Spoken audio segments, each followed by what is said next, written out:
And then we language I may use so no so what ya se nko ade amene wo na ekasa. If you only power, only power. You mediate the Ghana Kwanso. Your number one weekend talk show in Ghana. We discharge the mandate without entertaining any equivocal terms. Okogyeabour Ocran. I am your regular host. A man from the commandant of the LI 2180. Yeah. Yet we excuse naysaying. Your best serve personal interest. We are here to define the true colors of Mother Ghana and to defend the territorial boundaries so long as the sovereignty of Mother Ghana is concerned.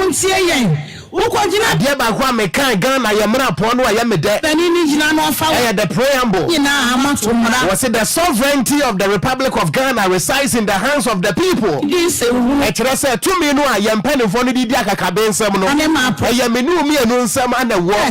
We have every right as citizens to speak truth to power.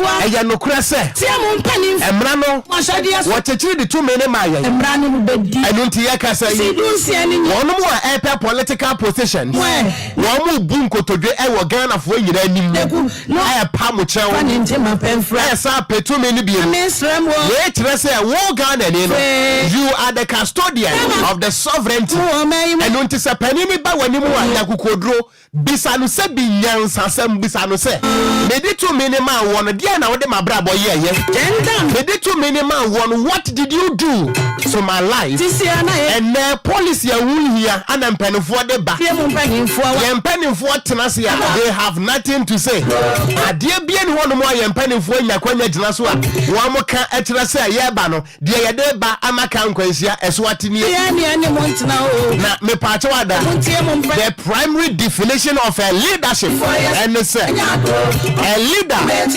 it is your primary responsibility to lessen the burden of your followers. Me pato say me ma utu mi say di mani mu a me di tu me ne ma wo say ma me ma de so ani mu nya ha nenso ne agide wo ye nyatrom agide wo ye hypocrite agide won person obeka no kura agide wono de wodo ne political party ese ne nkwa na beka kire ne say and until Ghana Road Transport Coordinating Council, the Chadraba Franca Kubatan, and the National Road a young one, and the Bishop Quanina. It's a say a young trum, and young tromono, Edrum Pampenswa, we are yenti within the space of 180 days. Abusumisia, Nipa Mako Mako, Monia Bonibia, Mako 1,237 from his risk killed in road accident. Shall face the law. And so sad we Ghana ni nya kwanya hia panin wa wontim musane because the obedient ya adamet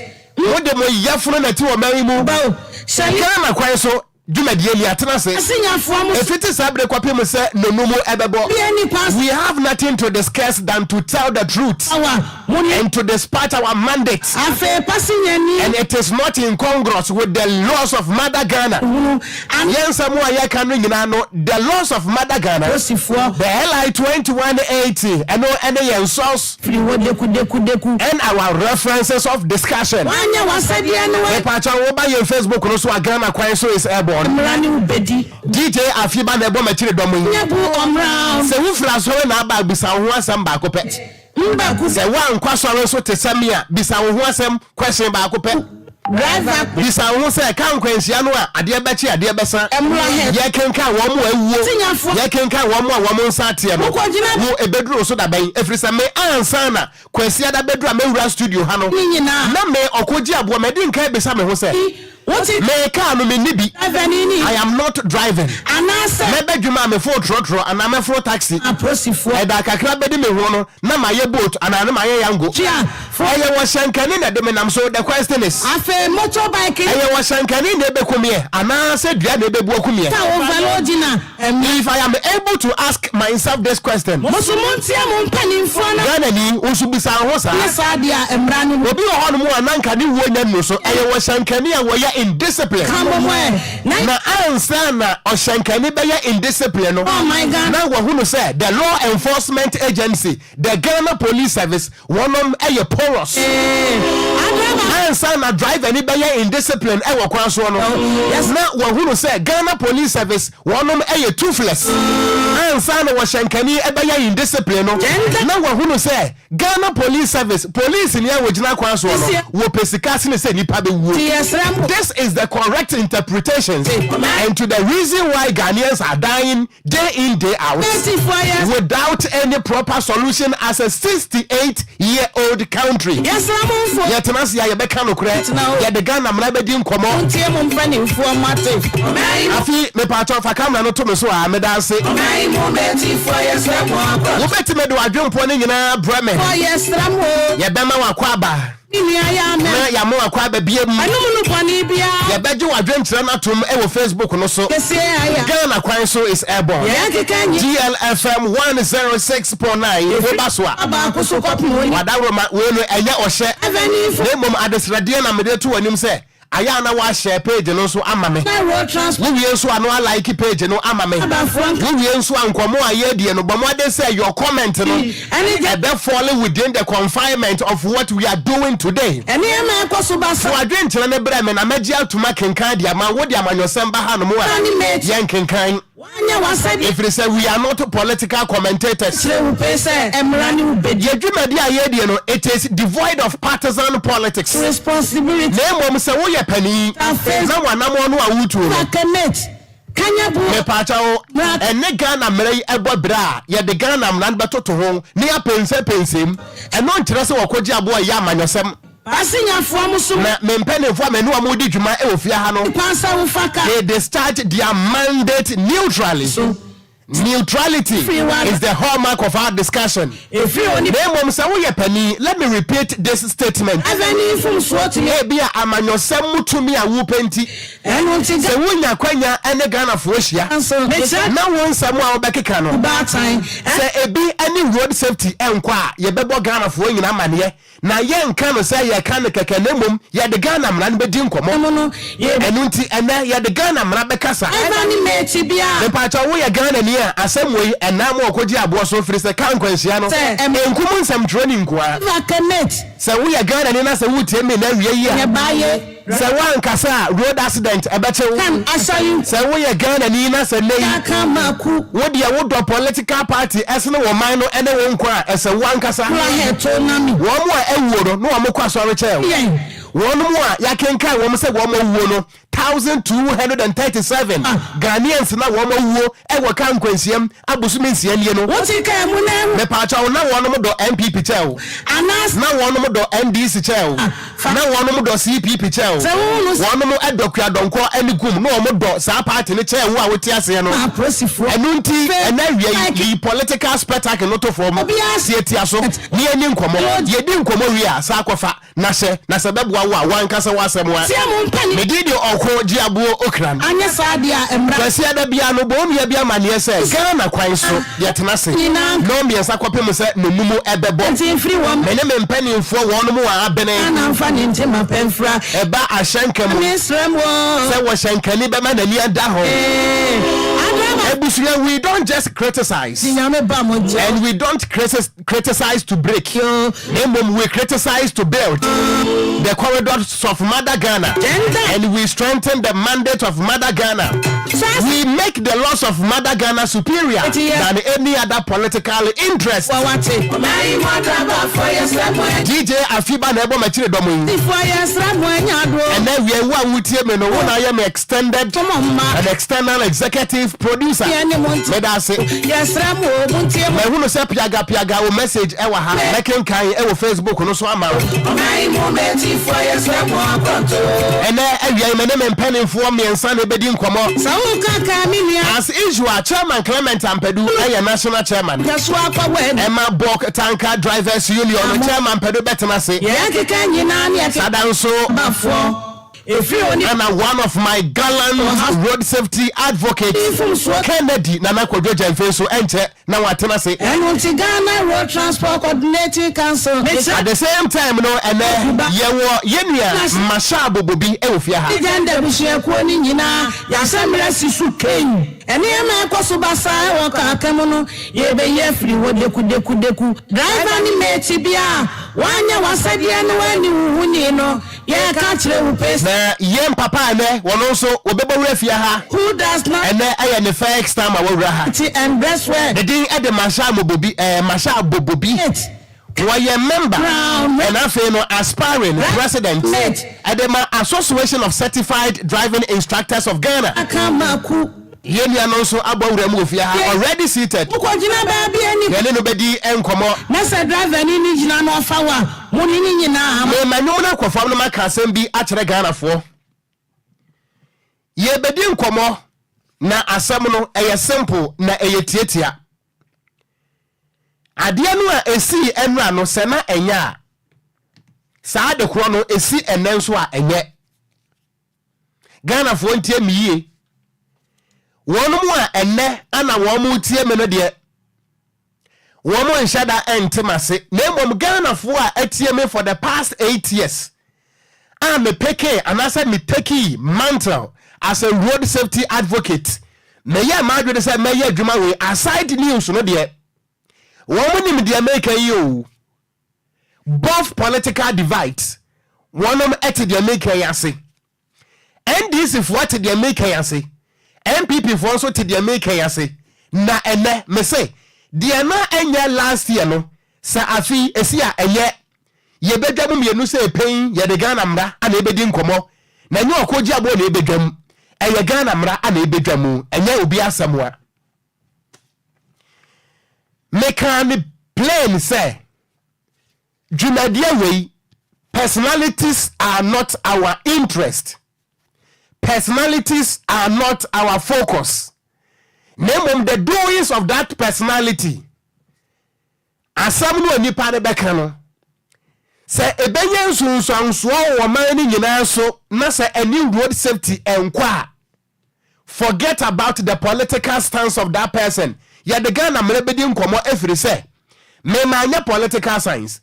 Name the basic understanding minya ya wobra na me read the government was say supremacy of the law. And say Ghana mra eso sini wo bia wote Ghana ha. Empo Ghana nia wote abrochire Ghana mra eso che no. Ghana mra eso che wo bia to the extent they say the president of the Republic of Ghana, who is having all the executive powers in his hands, Ghana mra eso che se nipa no. Eso sini ye mampani. Enunti we are criticizing constructively.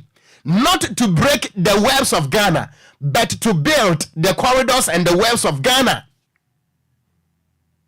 Me say adie bia wo bi kan ye last year na enye with the total road safety ho a na enye no. Say afi we wo bia kan bia yemfa total Ghana mra no ho ne yenka ne say enye. And then me pick so many references.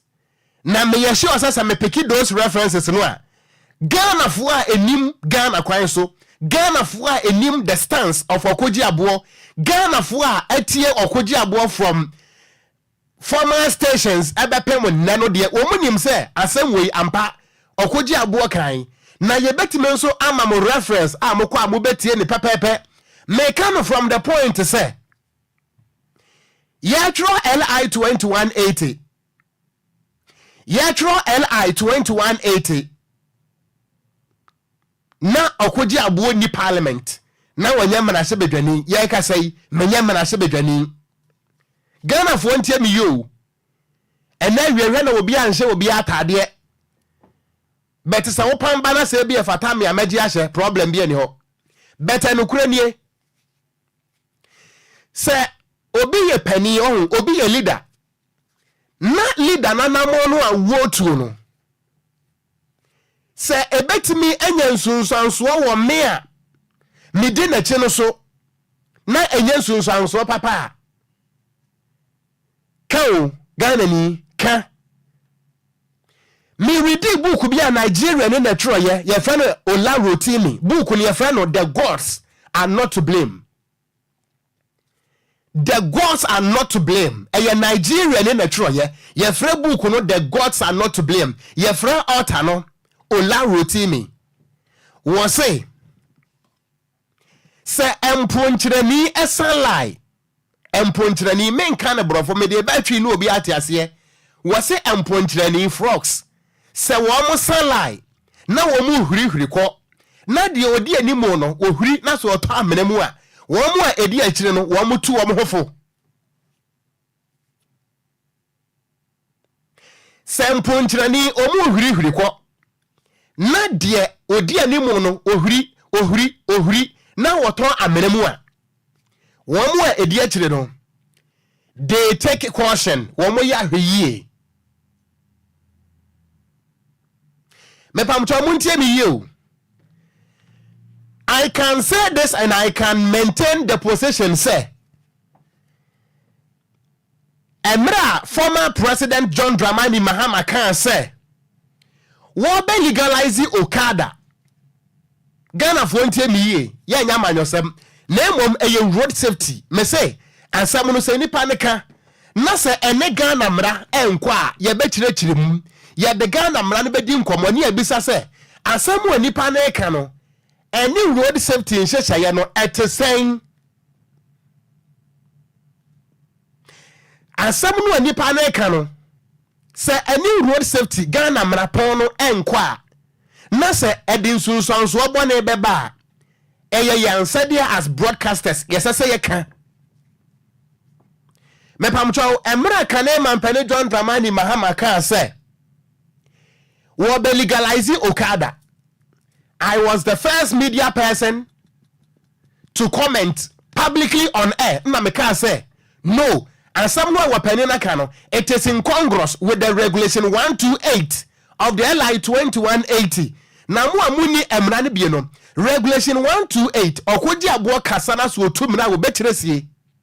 Regulation 128 was a prohibition of the use of tricycle and motorcycle for commercial purpose. Afi mpacho ma yenia no emra inside ma me medase. Me pamcho regulation 128 of the LI 2180 and only mra me dey adwuma wo. So until this law is fully amended, ya dem ra we na be adwuma. What kind regulation 128 no was a prohibition. Emra no use the word prohibition a etresa saade no ye nsoso so saade no ye mpe saade no ye makwan saade no illegal. Enti emra no wo mo control ye na me menye parliamentarian ana menye police ni ana meti he menye printing press.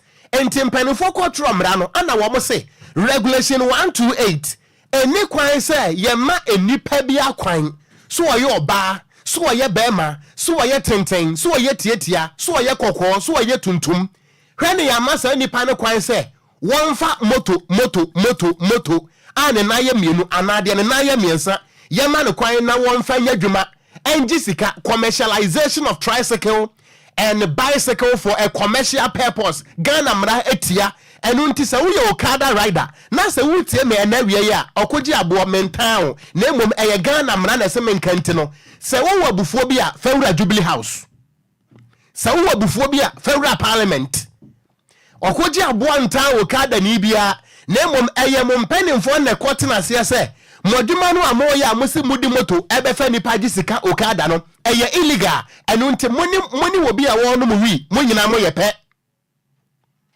And media, I am reading the content of the parliament.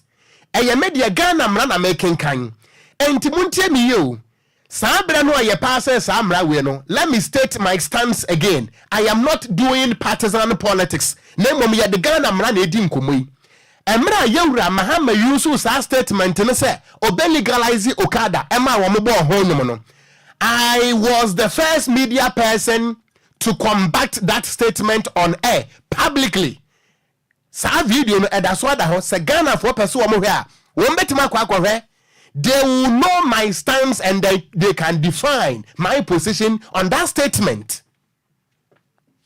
Again, and on tonchain emra IGP yewura ya wotiswe yi Dr. George Akufo Dampare emra wo ye na adwene se woni okada fo ni kohia na wa kire wonom hawa wo muntwi wo moto no. I was the first media person to comment and to oppose the decision by the IGP because one, yetro sa amra no, yetro amra we under the regime of former President Mahama as the vice president then, and the late former president Professor John Evans Fifi Atamils. One more person and yetro sa amra we. Sabre no, President ya wa sent yet to that law. Professor John Evans Fifi Atamils, may he so rest in perfect peace. Wadin in Sasha Sieno Regulation 128 enyame na mekwotro shemu Ghana mra kesiano Constitution of Ghana no regulation and I say article 106 essay say emra shebedafo e pass bill bi mane be yemra na se de beto mampani animu a ene yesuade ne ye be kansa muntia eye mampani a woteso na sede ne se wo behwemu se bibi nkoyi a ontro recommendation of what the Council of State ya, then that bill and answer that law no must be reversed for corrections. Enti ya pass mrawe 13 years ni emranwa ayadwuma enti regulation 128 no was a prohibition of the use of motorcycle brofunu no prohibition of the use of motorcycle and tricycle for commercial purpose. Etrase se wo di moto efe nipa gisika okada no a wo ye illegal person, wo ye illegal being because a illegal operation. Enti emra IGP any okada for no kwashia about 2-3 years ago. Me bufu IGP because Emrano Sabra ye Pasiano IGP was the regional commander of the Ghana Police Service, Greater Accra. One mukwatena Obra Sport to quote Bobo Hono, Okogyeabour wasn't there.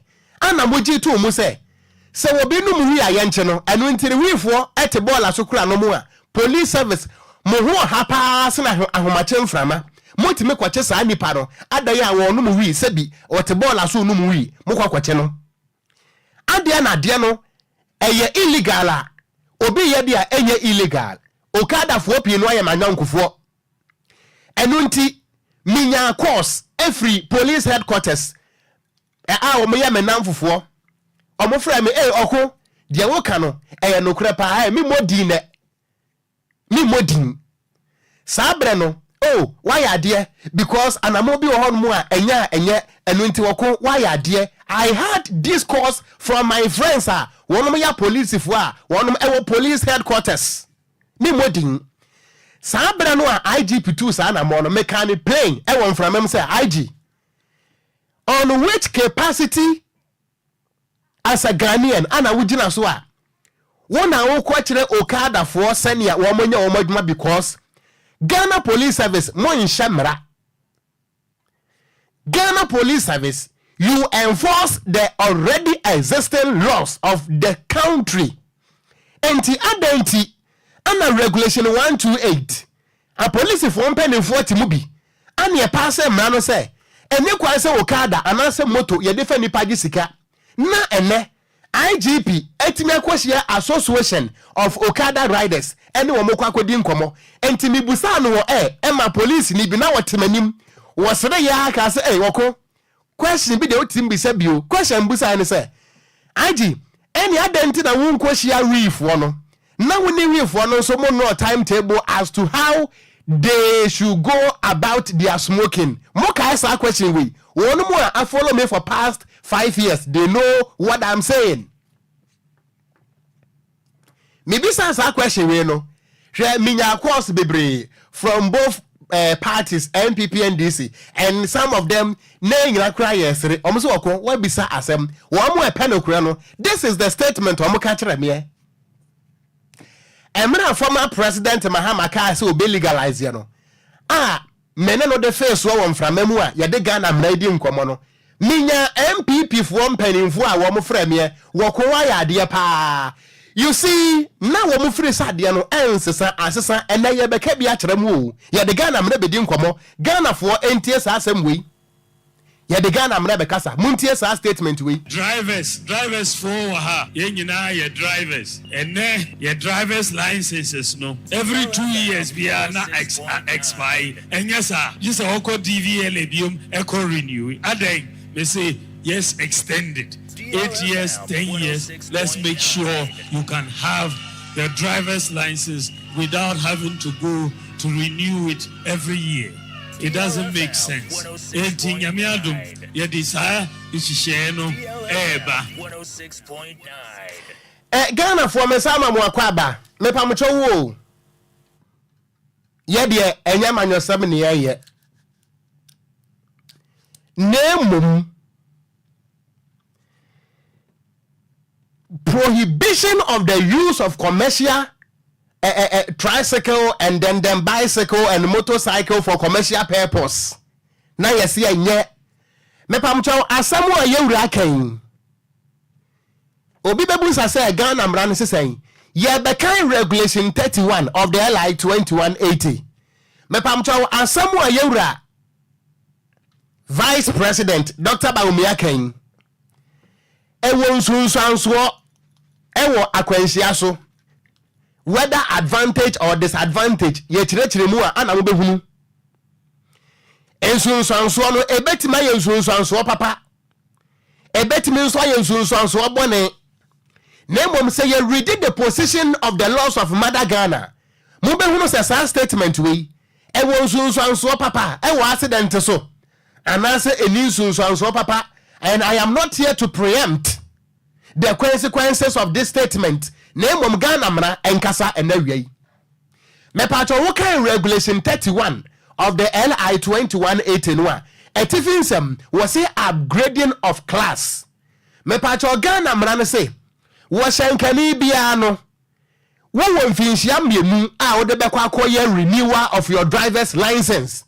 Enunti me Okogyeabour se mikita license B na se mekwa koje license C a regulation 31 I was say upgrading of class no esha me say me improve evidence e kire say car no a me twie no metwi ne 2 years ansa na ya ye upgrading anasa renewal no ama me eno ye one emra no say me Okogyeabour me show evidence e kire say ma pass in traffic test no and say instructors are one more Ghana edewo Okogyeabour ana wo a wutie no fa wodi hye ho wo kwasa DVL fo no ema wo license A B C from B to C no a DVL fo de wo be fa nso hwem enso hwe no and say ye be ma wo edewo car no a wo si watwi ne 2 years no ye be ma wo de aba na mo de asi Kwanso na test bi ene examination bi esesa mpanifo do fam no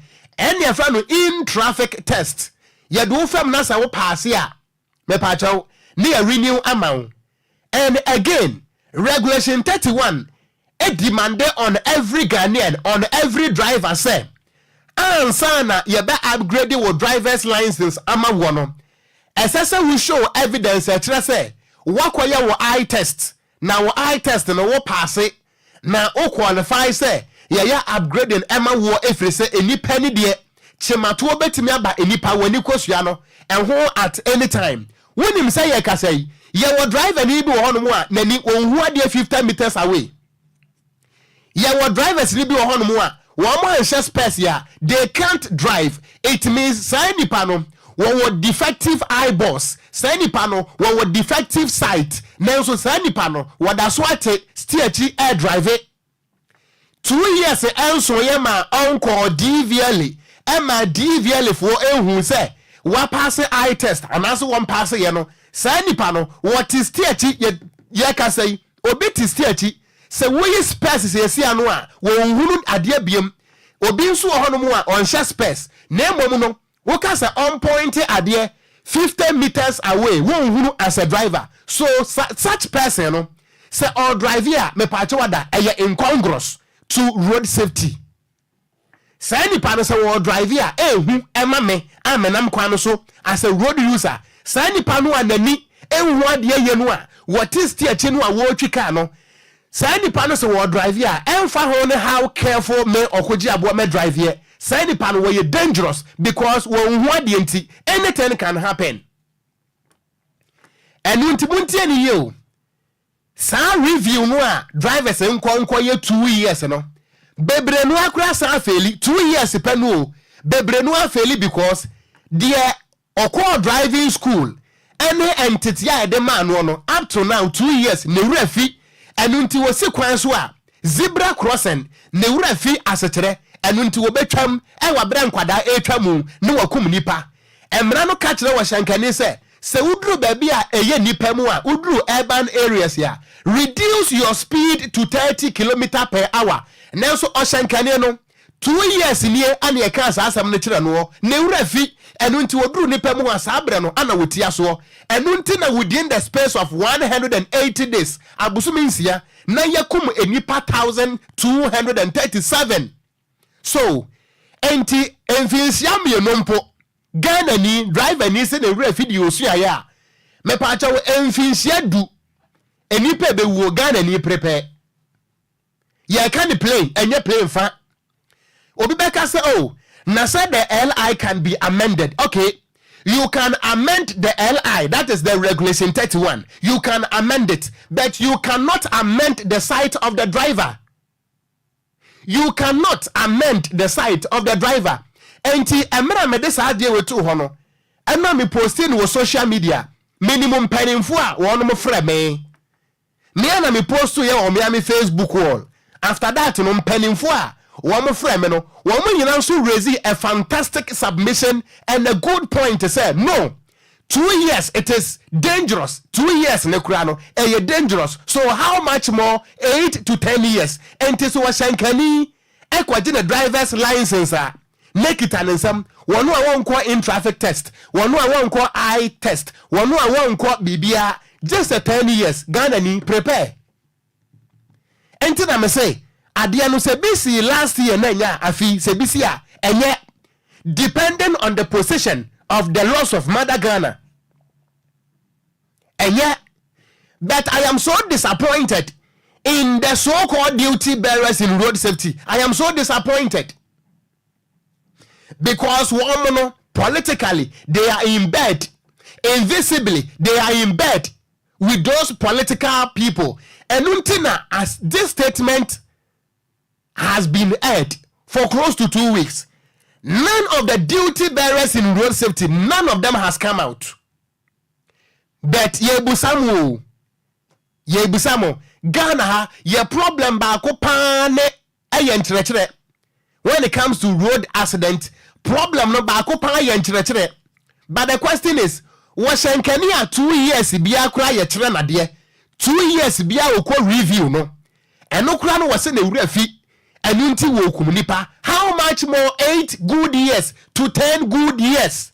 Eye papa esemuada. Senye papa nso a esemuada. I am not here to declare whether it is disadvantageous or advantageous. Name the position of the law. And who was na making? Me bra wa ye driver ni. Wotimi kra ka kire me say 2 years ni. Die okwaje license ya de man na wura kura fibi.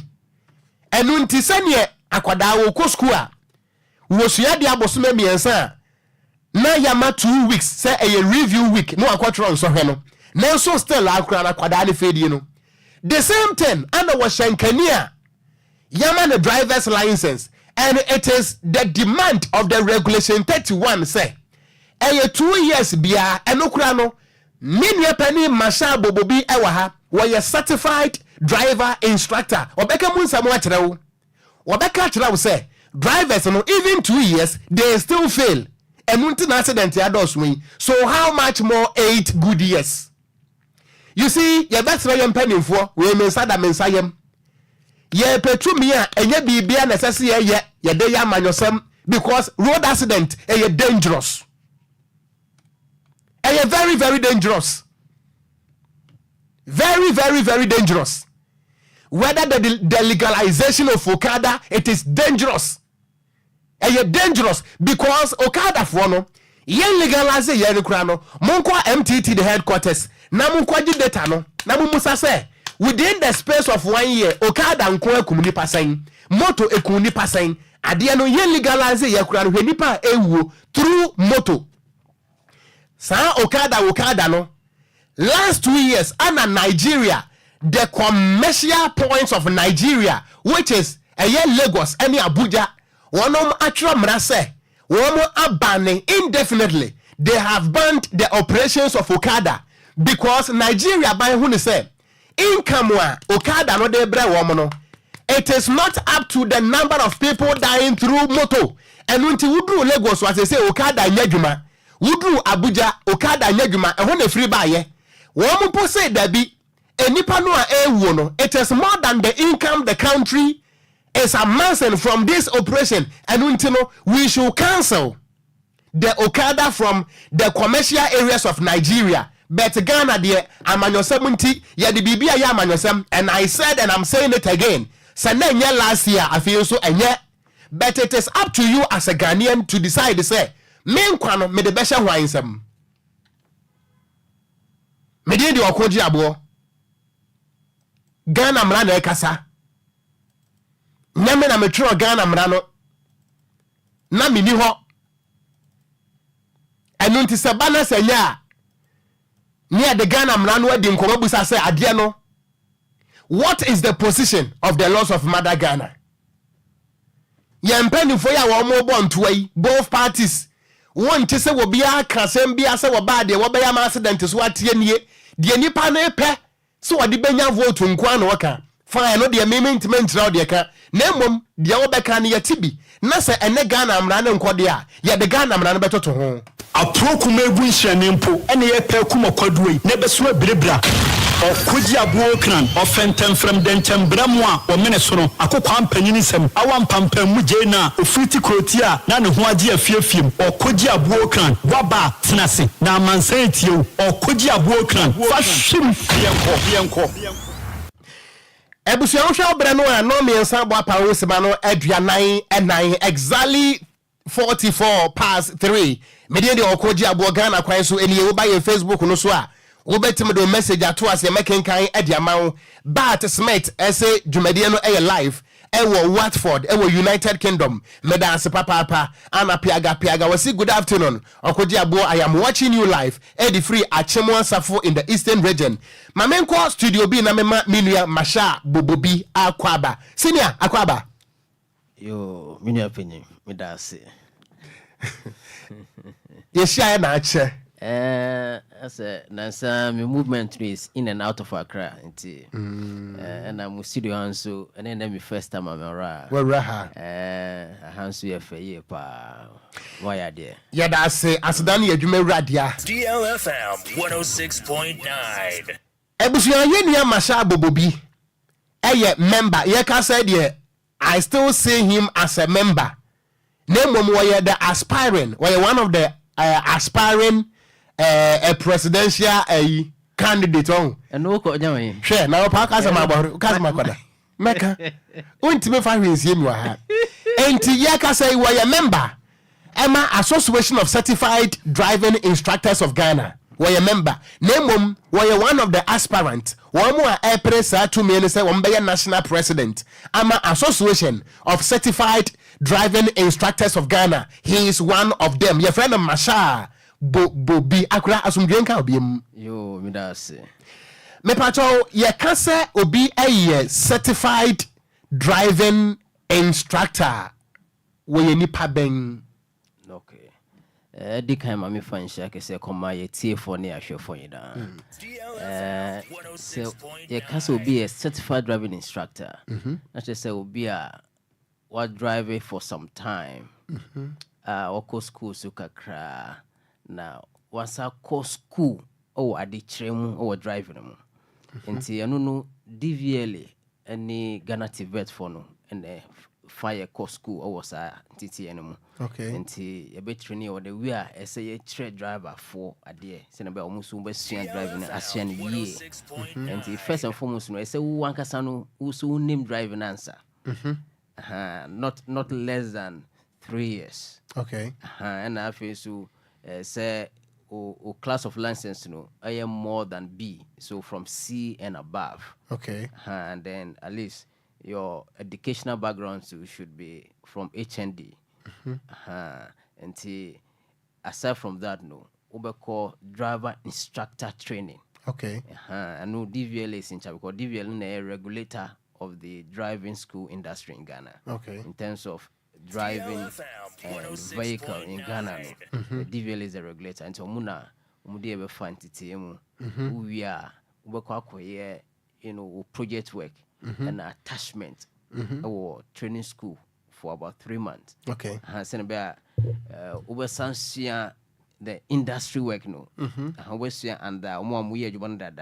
we are drivers for no at the end ansana yamo certificate any driving instructor's license. You're qualified to train somebody to become a driver. Exactly. And yes, your license, the driver for no, you see your different one, instructor's license. They don't cry, you renew every year. More instructors. Yes, you renew it every year. And before renewals, we start for training. I test. Who pass here, I renew the armor. I am more instructors. Yes, instructors. Yeah, you try them every year. Every year, but make sure say me the one. Me the actual. Send it. Every year. Me bawo. More no, you be can say bimpo more qualified beyond the qualifiers. No.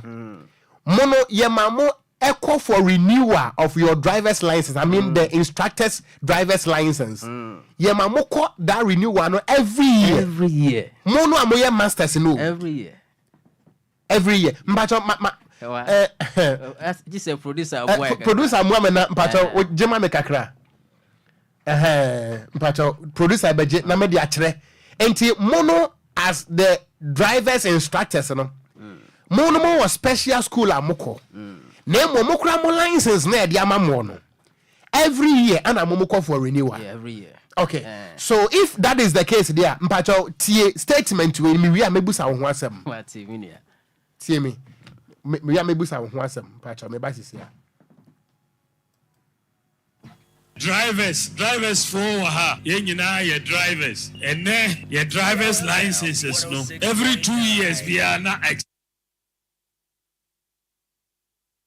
echo renew adai they say yes extended 8 years. Drivers for ha yenyina ye drivers and your drivers licenses no every 2 years we are na expire and yes sir just oko DVL biom echo renew adai they say yes extended 8 years 10 years. Let's make sure you can have the driver's license without having to go to renew it every year.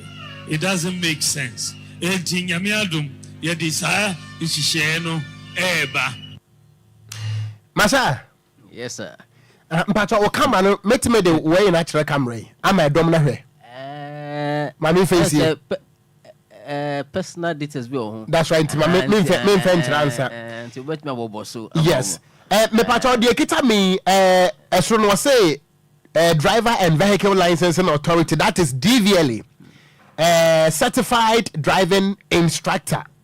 And the D was one and the picture so Masha dear wunim ewo e basa ye kire obi amwa be driver to this statement no how is it merit or demerit to road safety in Ghana? Okay, and that was a funny question. What can I say? And now was sending me areas for discussion. As me General Secretary my Instructors Association and say maybe some colleagues say in some Albany into Musu Omufamu adjuintre embra. Bebrena can say on Sesano ye call a batum until be a pair idea obey ama umbenya votes ayatwa bamo.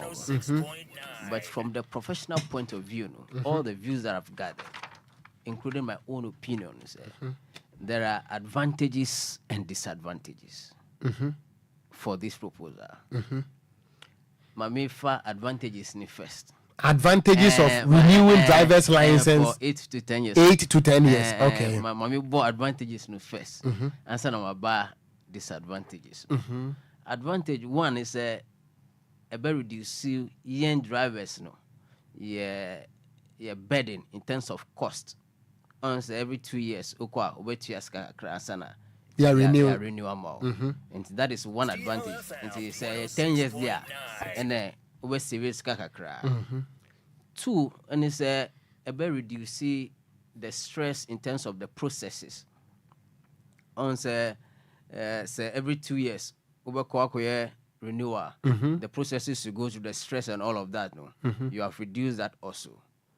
And I feel so for some time now, no, in terms of printing of cards, and also some, it's like there's a delay, there's a bit of gap between the issuing of the temporal license and the card itself. 2 years. Until say 2 years and 6 years no cry do na uko replace card no cry. The time space obenya card na kasa no so a delay. Until those ones are advantages. Until say 10 years there at least ube relax kakra answer na ahano one be relax the driver or the DVLA. The driver. Until this is for the advantage of the driver. Until be born obenya ska ala obe service ka. Be born so obe reduce stress in terms of the process. And I feel so every man asinjwe kakra because of the time period no. Those are the advantages driver no benya. But what I say. But yen share disadvantages no so. Baby enye. One, ushe mranu mwa Matthew before coming inside no. Yeah. Ushe mranu mwa regulation 31 about upgrading. 33 also is about renewals.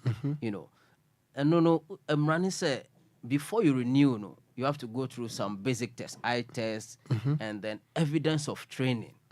To refresh yourself on what you have learned before, and also be updated on the current trends in the transport industry. And in that sense, say driver no, you can say you more license, continue fear now could drive it about 10 years. And what's up, but there, that is a disadvantage. It's a disadvantage in the sense that the driver will not be accountable. Just say, no, the oya no ye. 10 years in also, yes. The oya the oya no ye. Say papa or say bonu, the oya no ye. And secondly, and also in terms of our safety, vision tests are necessary for renewals. But your program no. Sebi emrewane nkokora etie panti ya matwi ni mrem. Okay. Wa unim say twi na afina misu anti. Ahwefo nde etie for me pato me fu fanche me wa twi. Okay. Afina misu anti. Fu fanche me kakra. Okay. Anti anu no in terms of your safety no. Ya ho bambo. Yes, ya ho bambo that side no. Ebe hard dream pa. Because ye nipo no every year kra ebi wo ho a ubenya problem. Until say 2 years, crana yenhuano na ye be call 10 years there and show ya problem beba. Problem beba. Problem na beba ni say akonsha bedos. Accident bedos. Accident bedos wo Kwanso. Because who problem with your eyes na one call na ya check it na ya enforce issue wa we the oya because most of the drivers in town no commercial. And commercial also obia pesca. Even the private ones, your movement, that is what will bring you money. Our best sustain. And he say one come back, mean ska will sustain. And he say, oh, problem crowd we need one. Now be and check out. Oh, but try say, me manage it. Idea kwaba. Honor a 7 bebano. And say no, you're very dangerous. Because the new system be a monitor all those aspects. Because Ushe Abruchina omu 10 years now, UK 10 years, Sweden omu 10 years. But omu systems are check sadinina. You need a doctor that will write a driving report for you. And sana cry a driving license. That's UK. Yes. Into omu de no photo card omu no online, email, any in person. But even though we online no, there are systems that are monitoring you.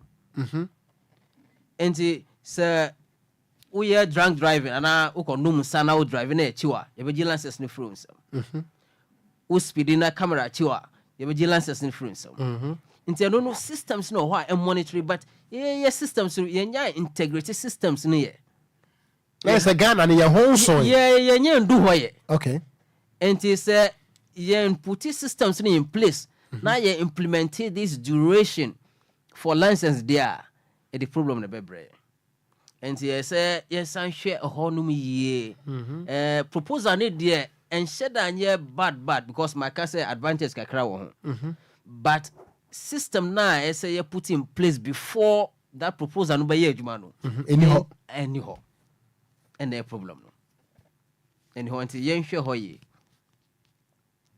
and yes the asafu from bebre dachi. So with this statement any knowledge about asamu ayeken we obia all pray to become the national president for that association, I mean the Certified Driving Instructors Association. Sad discussion about endeha and I say more any other thing to do to make sure say you avert the future consequences. Yeah, kasa minim say your national executive so mutim. And my fa in Shakasi Ekoma national president Prophet Kurasi Daniel and all the other executives and members at large. Yeah, Tinasu Ejuma bebre na no ye no at the background. Who monitor your activities na ye ni media no bebre as say a critical issue bia na ya release the press statement and the national executives but na assembly ho na say proposals bi ho a ye remember mo amudi ba na ye dia mamu but for now no ye feel say you know ye nyen do sa level the proposal need a good but the systems to put in place before that proposal no ye need be at the moment and me personally no anka emia anka we'll be talking about the systems DLFM before that proposal no? That's what we're talking about. Meaning say police for no, they are using the traffic cameras now. I know that's a good step in the right direction to monitor our activities on the road, but we are not through with that. And all those systems need to be linked to the court, to the health services. So, you share driver and the health background. And when I say you request from the hospital, no, records, you share the criminal background. You connect with the court. Now, one year, sadists nina. But you do hoye. To say the systems are not linked until you can't monitor. Sweden they have the lowest rate of accident fatalities. But omukrano say yesusu say wakodi boni bia enfa driving ho krano yebeji license from everyone yes boni a enka driving ho yebeji license from so ukono nsan yebeji afro so oninya yebeji afro so until omu advance and the systems are working until they can implement that because they are monitoring you already every time they are monitor movement. But do hoye. That's the problem. So when they say from where you are certain, when they say it's just a mere political statement to achieve political points. Well, it's a good ambition, but also ambition be systems na be bo implementing any ho. Ebia we akola onye do 18 crowd so minya range over me pe.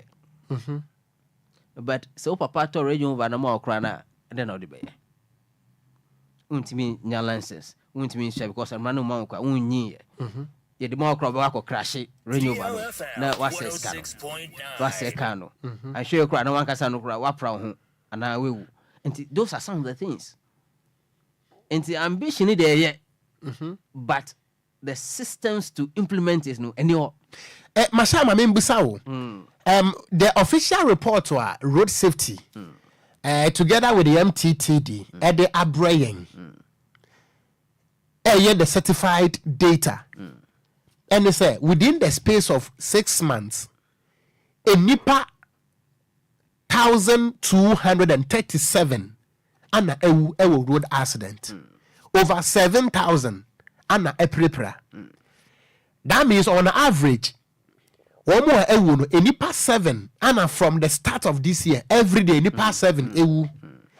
Those who are injured averagely no not just every day nipa 42 and epira ewo accident in Ghana.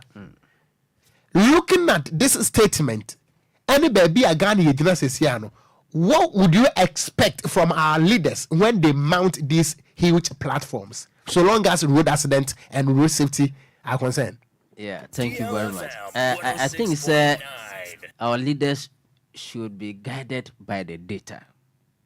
Because you see, I know, you to me say we are in a digital age. DLFM data and technology and guiding you. But who share records now?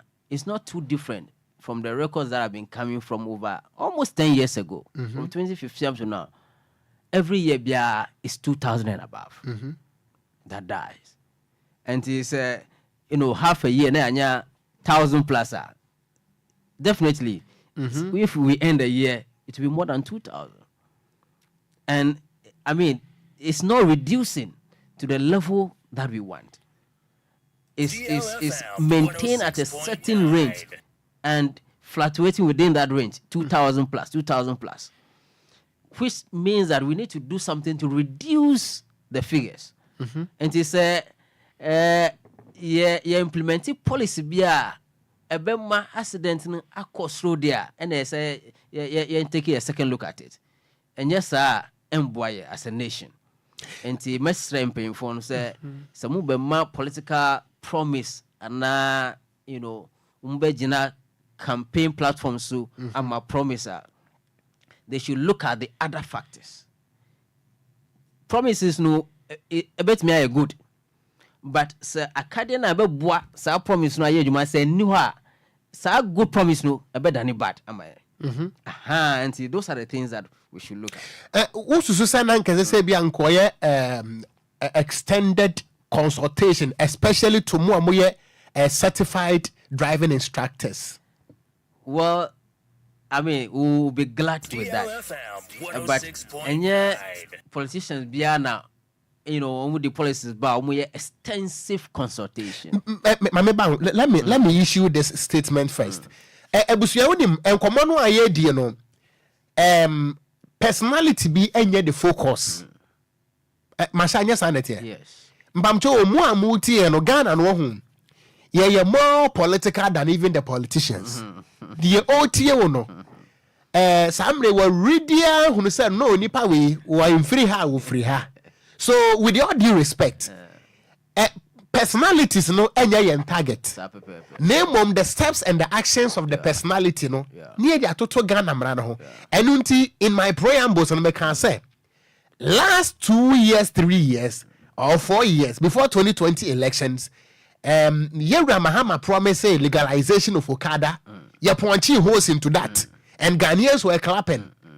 So they're not a year wrong yesterday. If that's so, sadly not happen now. It's still wrong. And we are not here to achieve any political points. Name me the Ghana mra ana AD enkomo. Ye best remoada. Masha patriento aso. Sa pepe. I think it's Okada den or their buy. Me traffic across phone. Say motor riders no. Enye ban and legalization no any problem no. That's right. The problem we are facing with the riders is training. Yen traino mu. Enti say yen traino mu a either say we legalize one legalize akonsha no be kosro. You have to train the people first for them to know say oh my sedenie esemi yewe na me bo me hu ba me bo omo amuso omo use road no omo hu ba. Enti say yamma omo ntiti pa sa legalization screw enye juma. Enti yen na yenji ekwai be faso aboa Ghana. Enye say MPP ana NDC. Enti say betina ha na ye kire ya adwen fa de be ye abeboa Ghana ho ama ye mfa ne say oh ebia akwa one side and now this side. That's right. Enti the mechanism the extension a good policy, no doubt about it. There are advantages, but the disadvantages in our terrain in terms of Ghana there are more. The disadvantages are more. And say jitu musisia embuaye. That is the problem. But say idea you were all the systems in place. You are kind of you monitor drivers no, you check your health constantly. You check your sight, drunk driving, speeding, you know, and all those aspects no. A be easy am I say be extended to 10 years. A be easy am I. Into no yeah problem bia, but sisia na me no ka say. The time is not right. The timing is wrong. The time is not right. That is the problem. To you, the time is not right. Unless, of course, the implementation procedure and now break down. So, okay, we are coming to integrate all the systems. And you said 10 years, no, just like that. Sena Yehun or Sweden, any other countries, no, we'll be monitoring their health from their hospital because they be linking health records with their cards. You better check your site. You better check your drunk driving behavior. Police form better check your with breathalyzer all the time. The speed cameras, but monitor more on the road. Unless they bring all those things in place before the implementation, and then we'll say, yo, this is good. Let's all embrace it and work with it. Okay, Mate enti ebusuya Masha Bobobi. A member, you can say, or a member, name he is aspiring to be the president, national president, Emma Association of Certified Driving Instructors of Ghana, and within Anwesi Wafa Edin Kano, and I think say Ghana for Mufulo Yano, Ghana Kwanso in the DLFM 106.9. Ubeti me de comment aba, and ya yankwana se binyansa wo yetirim, dia also de bebano ye beje dia tum. Name dia ya no, it is devoid of partisan politics. And from my what the buy into me and kind Kennedy Nana Kwadwo Jemfi Atenase were your road safety advocate. Now when you're just an advocate, were your gallant road safety advocate. Nana Kwaba. Okay. Atubam. Nana my farm will be a one. Major so. Minia feedback so. And one day when more they trying to hope for the we will see a top more to man. And my feedback on national dog. Okay. Maybe on more to whatever system. Afi ana so per month. Nana Kwaba. Yeah, Bema. Bibi abako. Nyamiadom. Me chia check akra. What's why they? Me chia check akra. Na se me delay kakra. Nyahwe. But nana tiewe na answer ma mwurem. Tiewe answer. Drivers for ha. Ye nyina ye drivers. Ene ye drivers licenses no. Every 2 years we are na expire. And yes sir. Just oko DVL ebium eco renew. Adeng. They say yes extended. 8 years, 10 years. Let's make sure you can have the driver's license without having to go to renew it every year. It doesn't make sense. Anything yamiadum ye desire is share no eba. Okay. Nana. I say Baumia ne kasa yo. Dr. Baumia. Dr. Baumia. I say license no. Obe you move for 2 years. And they are called 8 to 10 years. Nana I'm into 15 minutes. Quick. All right. Doctor. Baby your dear namne dear in Kenya Kwambone so. DLFM. And your Kwambone cry. He say any new to the UK's, any new to the Germans, because Germany is 15 years. UK is 10 years. UAE. That's Dubai. Yes, 10 years. And now within Africa, I am South Africa. And we have 5 years. So any new, but Ghanaians there. You said Dr. Baumia no digital man into ahead of us. And I know about microphone. Into or you ahead of Ghanaians into or you are kakramai. But then the young who say your system no any you can say your system you also ne Germany say your system Croatia ne South Africa and say inti answer na ube implement bi ana be copy BBA free obi ho no because they copy DLFM or their advanced countries no aye ena odi aka ne aprobo ho na odi kasa nka ne papa mu an ke yema drivers for nke ye mom yen system yi a ye Ghana no yen hyehyeye ato sin ache ondo ye digital man ne de na nko nim se ono aye ne simple but enye simple ma yen and then me no ka say kra no offices baby wa ehya aban ase a digital system kra no montan use manual ya no mugusu use computer dada ya na omugusu use enti odi bibi sei ba na wo want to obon read system no na wo di batum team wa how mine no wa how mine in the sense say yem fan free toll booth wo mo digidi yi toll booth free hono Dr. Baomi Ocran na so de beba ana meboa yes adentina wo de beba because okodwene hu almost otumi hwe say omo hu say ya pray ya hondodo because sika na free toll booth ba no it also say mobile money come mobile money no me pa na me pa me nye that's right but to ni de tie bia obetwa to ukura ka nko ade obetwa to and majority of Ghanaians ye foka entry bicycle DLFM enti 106.9 ye be shabo bia de aye campaign na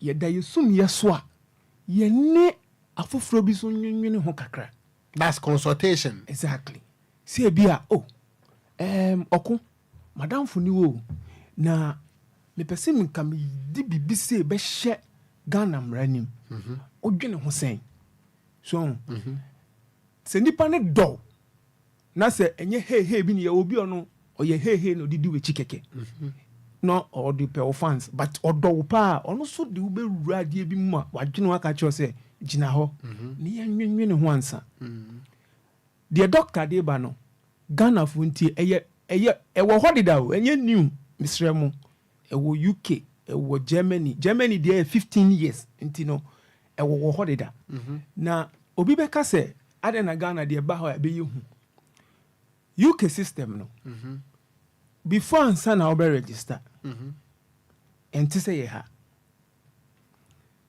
ubetwi car no o car na ekita ono kra no o normal plate keke police bar wenya o details na to wa woni pedua na odi kra car so at yes yeah good similar to Germany and the UAE kra the same thing and South Africa so the same thing na yenya records na etisen yeah dia mitimi suma me wo fa bi man ko renew the license mame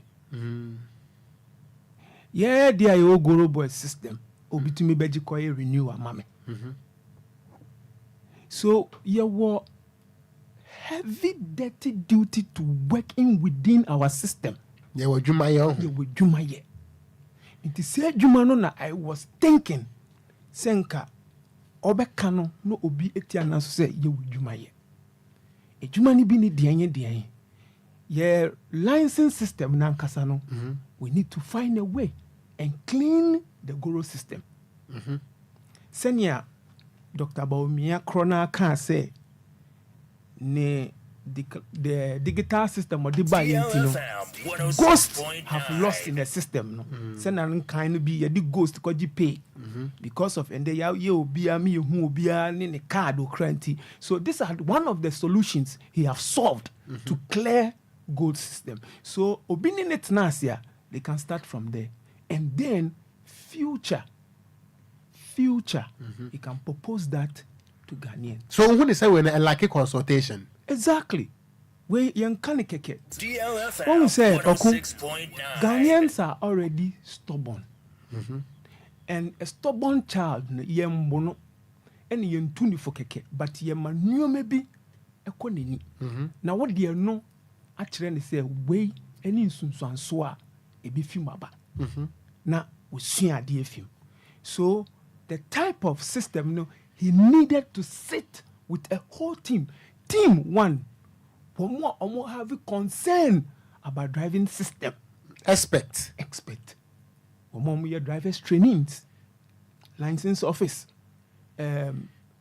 DVLA ne obia minim se waka a political campaign maybe as oba reverser obet me apeke I don't know but say no person or dia he meet them and they will tell him because who only agropan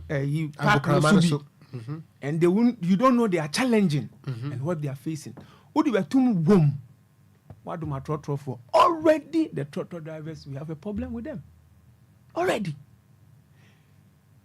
for our car crack scale ne yen we car ni ma ne yen hwe se eye reggae ne yen sesama ne yen tufo on fa car ni mba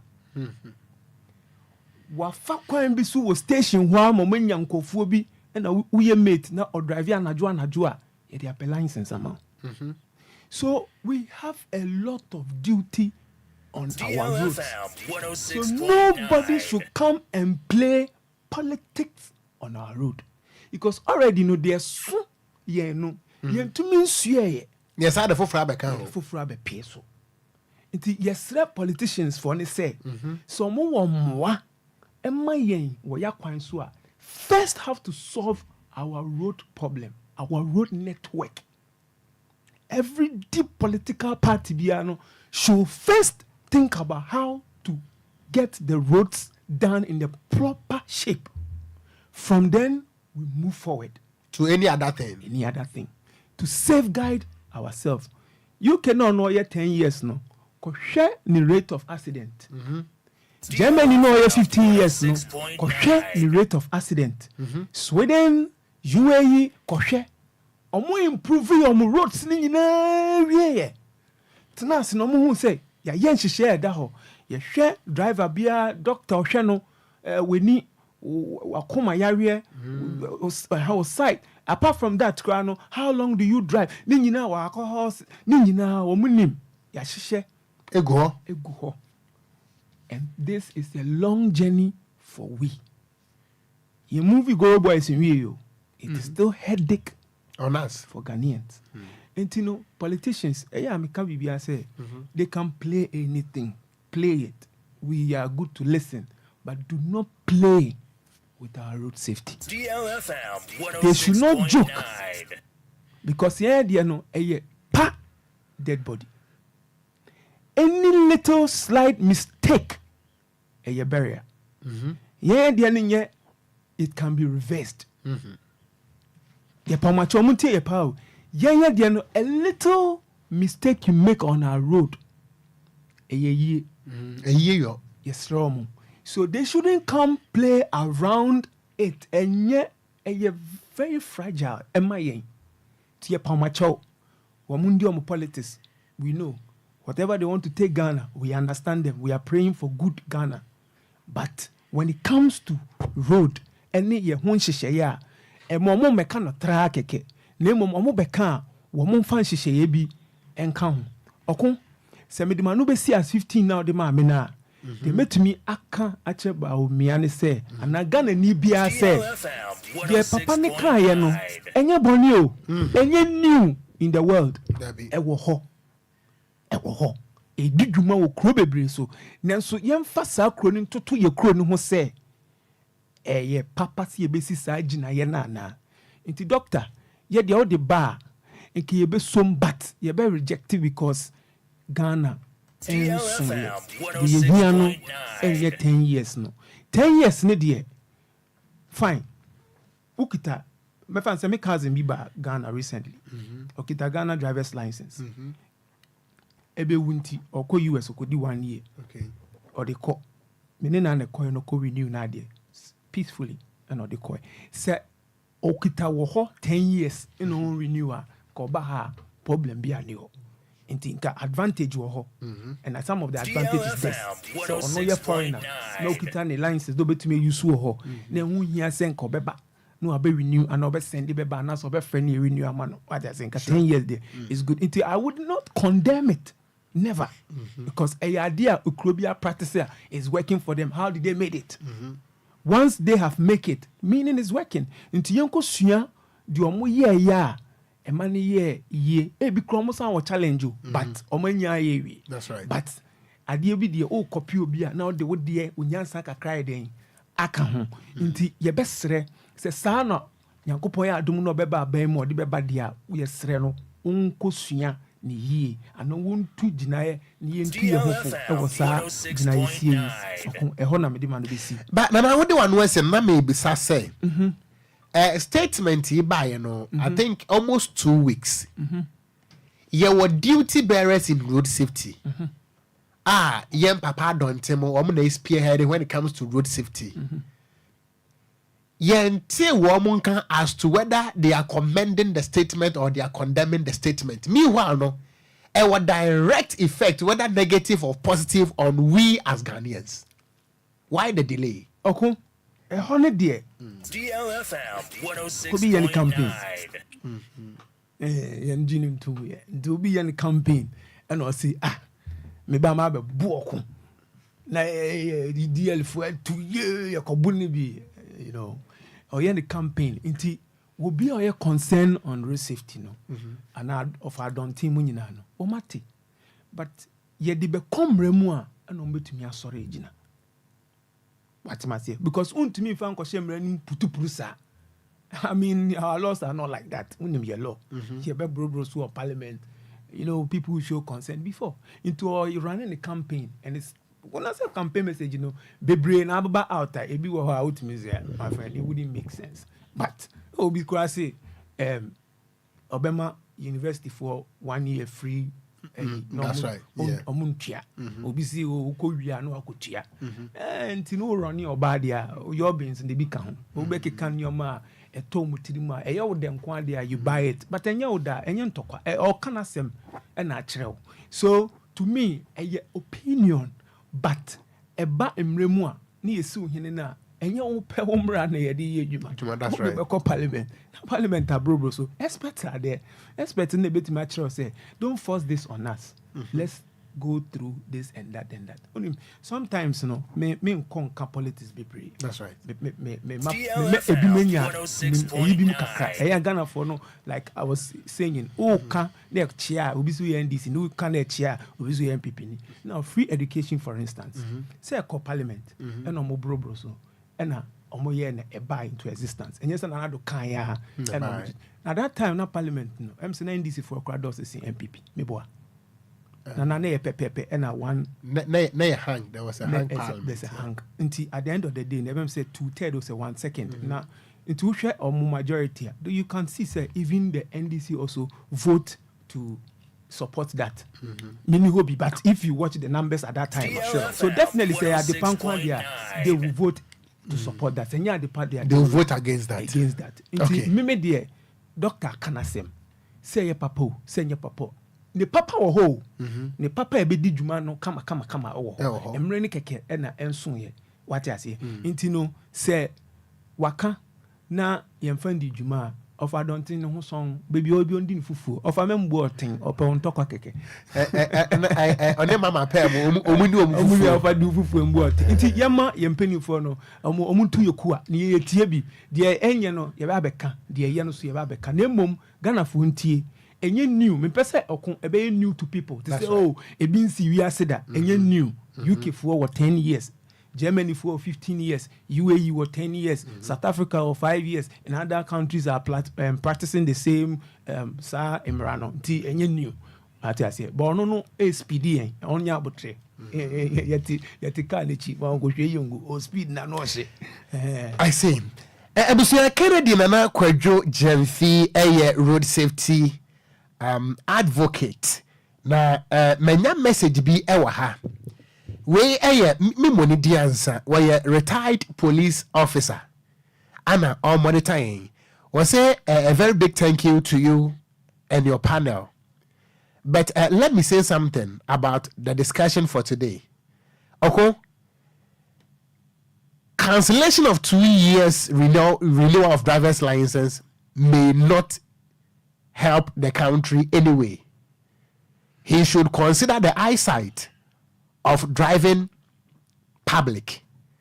Though Regulation 31 of the LI 2180 can be amended, but still it will not stop. Eventually, the state will lose revenue. And also what they obey. But Nana may be so I say. Yen drivers ya wamo enenam hoyi.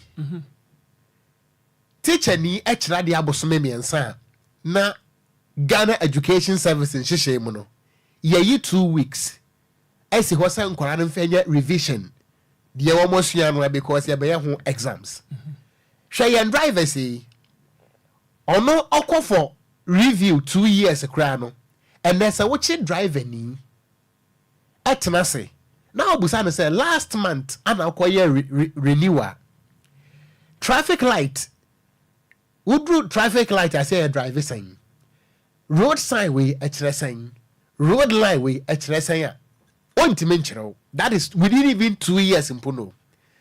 So 10 years masha making statement to say not just as a 10 years and then so yeah was and Kenya the new one there and nana wouldn't be a budget to say ye can say what driving here so catch and say on point BB 20 or 30 meters away krano a blare.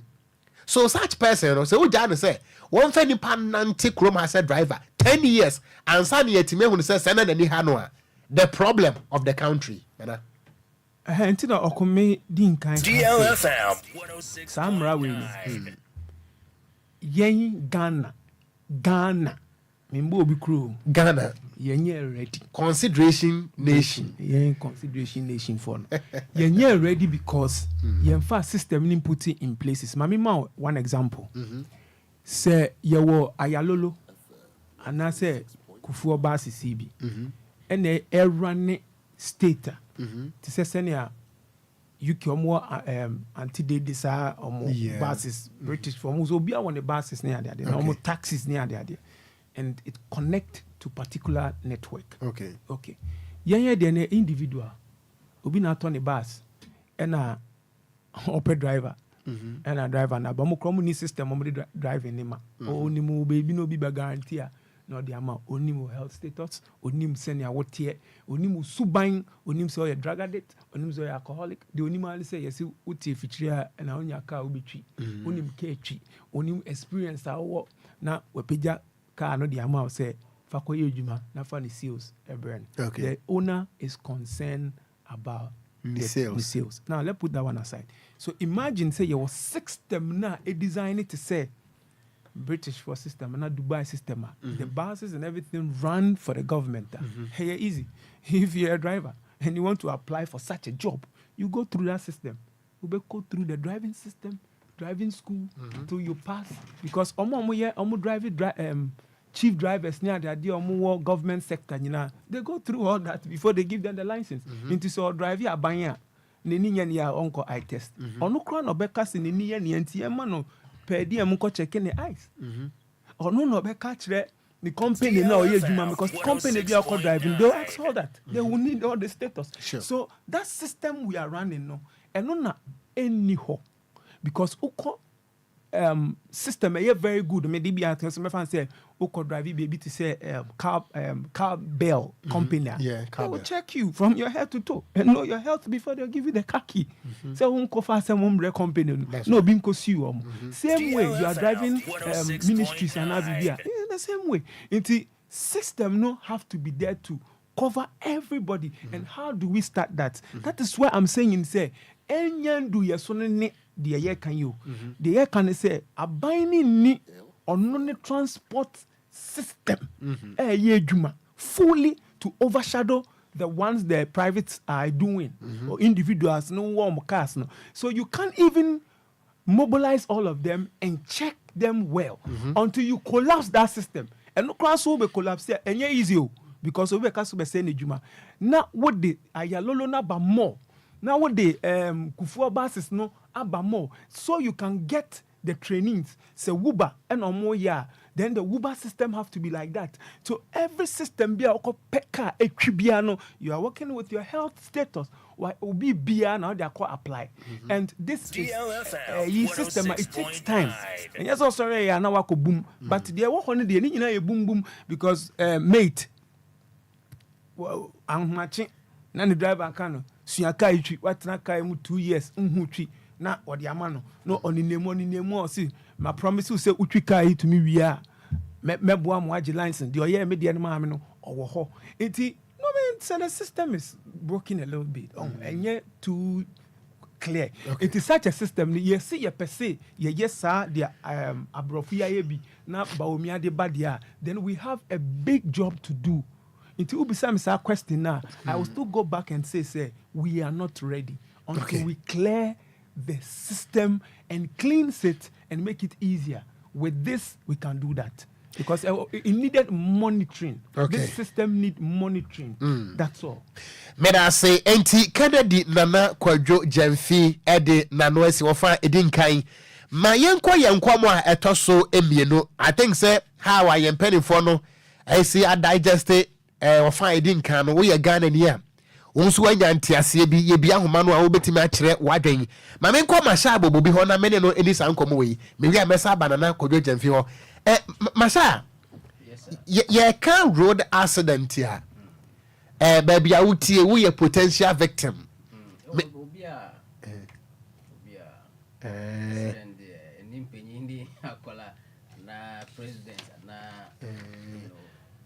Everybody. I see. Candidate for accident. Yeah, potential victims. But Nana, Mami Musa Masha, problem ba kwa Ghana.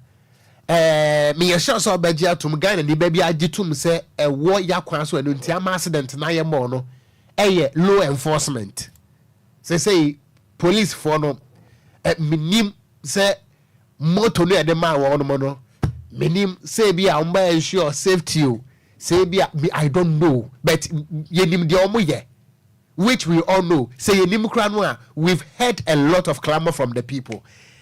Masha, 2 police officers have been interdicted for extortion. Ususu say we no a deterrent to other police officers on the road to ensure road safety ana. Well, Masha, bacho start with no. Bacho we dey ka fra ma me say microphone ema o.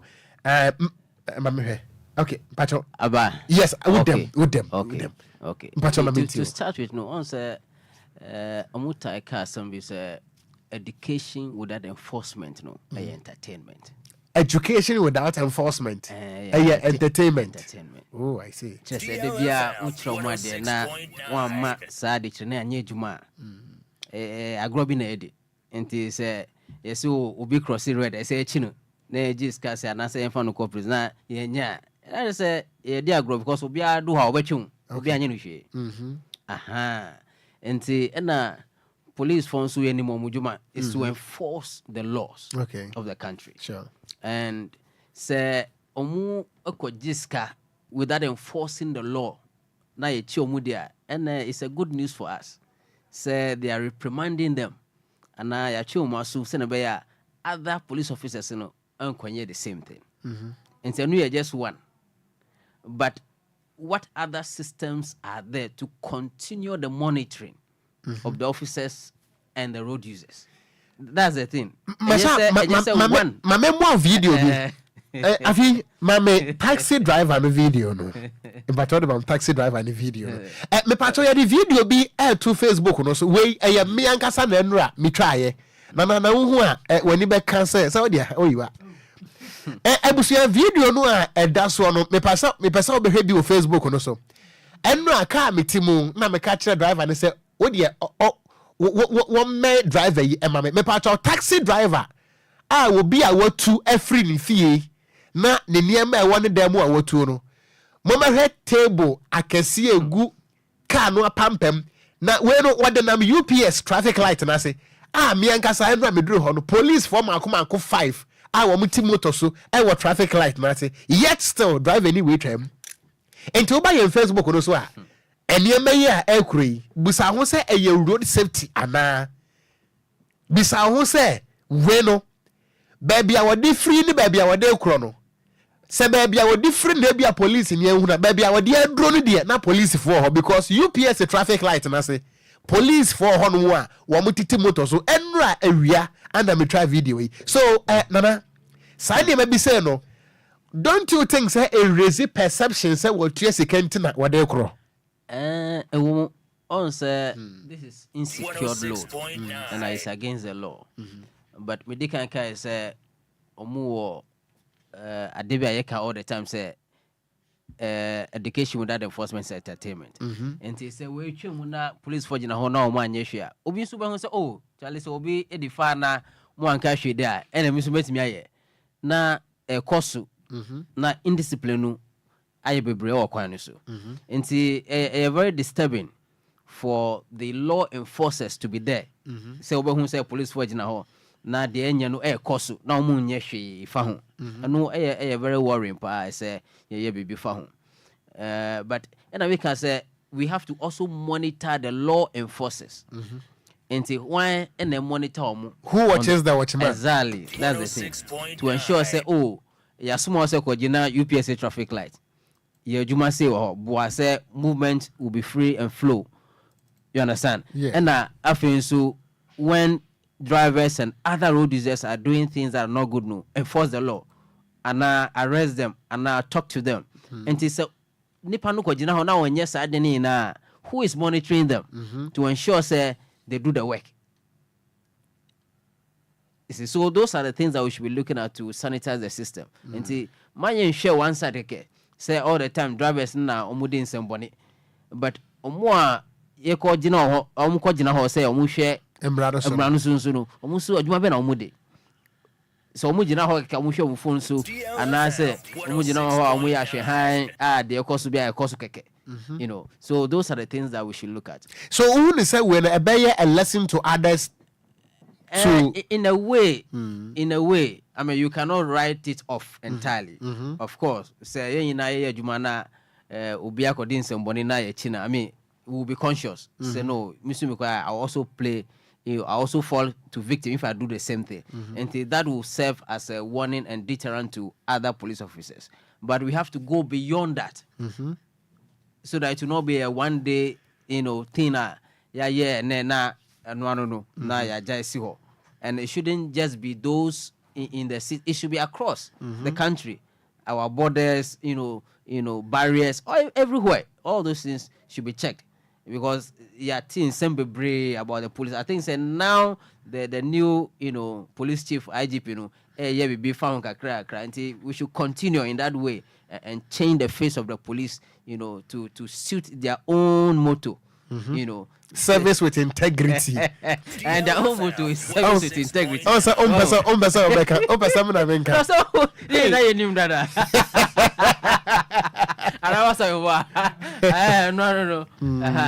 we should continue in that way to sanitize the system. I say, my main we Nana Mama Ghana for no so Abem Nana.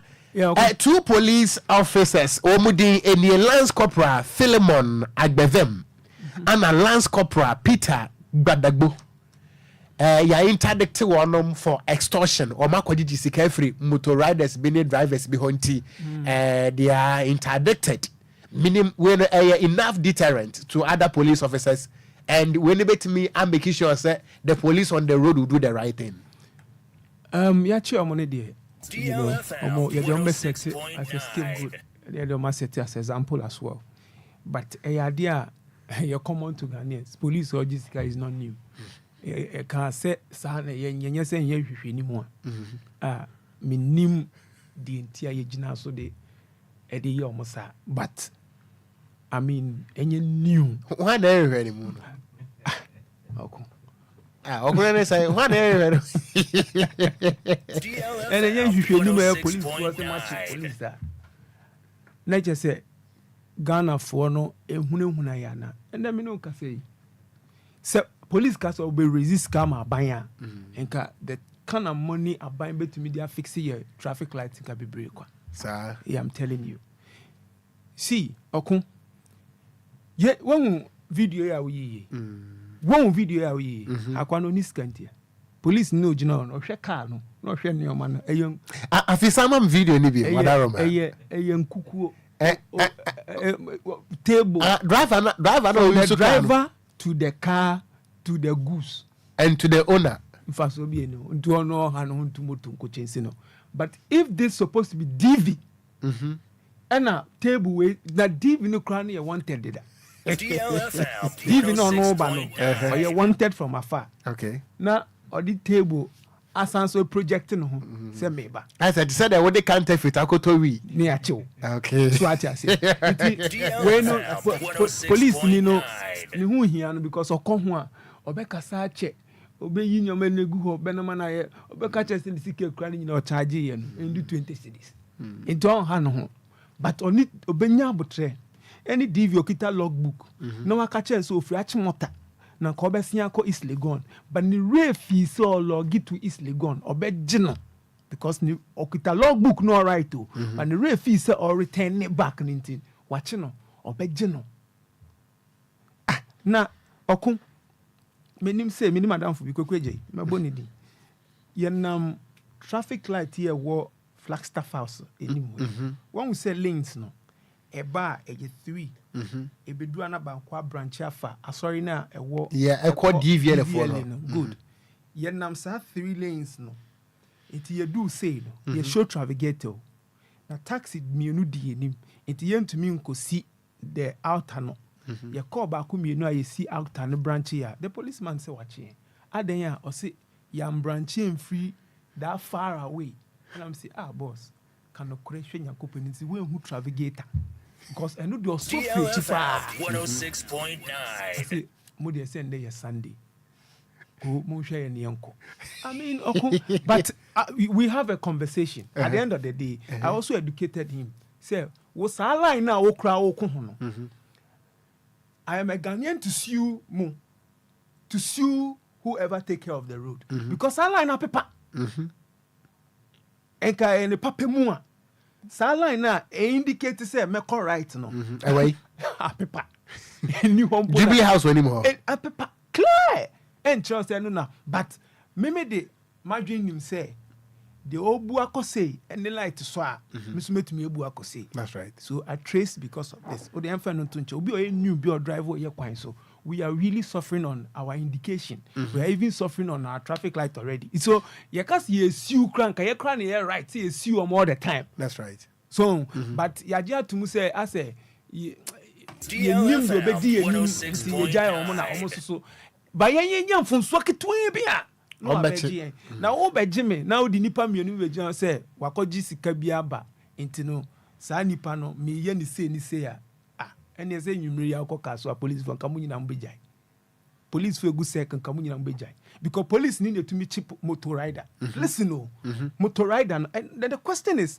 there's nothing wrong for somebody to ride a motor eya no more if you say motor you bandi you chrome have motor use it's not banned and motor if any part 2 that's right the career takes 2 it is any part 2 to swear what is the criminal apart from so on share helmet ninyoma accepted to be a motor rider I mean if you want to chi obi so chini panso a motor rider the bro for if you want to chi obi no na na wonyo so I say chini panse or your motor rider into wo china now say adentina mo yetu I mean it's an insult obusasa ada na mo yetu o motor so yeah because he feels say mo yetu no he's doing Okada or whatever they calls it because who you too then he on can't go anymore he will ask the license say nipa nikita even tio even driver's license omutumi cheno me ride the bill free otwi we kra tractor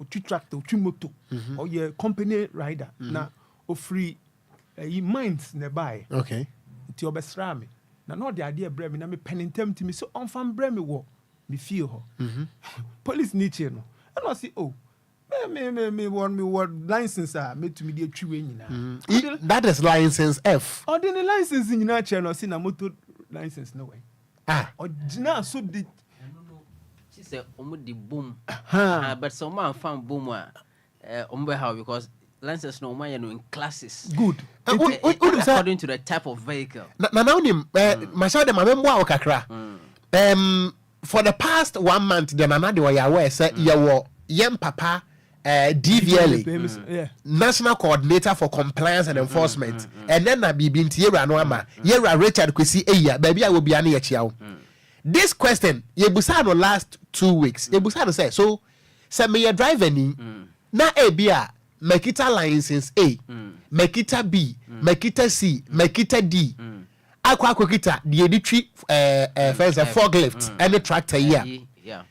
Se me kwa kotwi moto a ye call na ebusa ye obusa me say so se me kwa kotwi moto a ese me say akọ back ekofa motor license ndikita was it no so long as awukita EV license D no it qualifies you say what motor na ade aden abedru ho so I don't know the pause why a police ebusa say riders no difference I won't say it started from 106.9 yes for cars yes so B C D F. And they say okay, D there. I just say what started with B C. And okay, F R. I just say okay, from B C D F. But any ye from no different. Any a motor for. That's right. And they say we driving out you motor. The back count. The back A B. What I say? They say we use the equipment. DLFM Who is in the car? The back count. A B E. And the license back but you bet running now also. And the one kita 2 and 3. Yes. And he said, we use almost all the machines are Ubanya A E F. That is a abano. And he said, need any equipment and a motor there. Some way in AE. Send a bear police for hand, but some who inquire and a being quana in and canwa. And now, okay. Medana for a very good education. I think what I know is what I was saying. Sure. So it's very good to do about here. Now, Okun, officer, me cry me call her. To do I'm officer say, oh, chairman, no be on no tree one year we be. Me I know the idea, Bremena. I say any man 100 cities.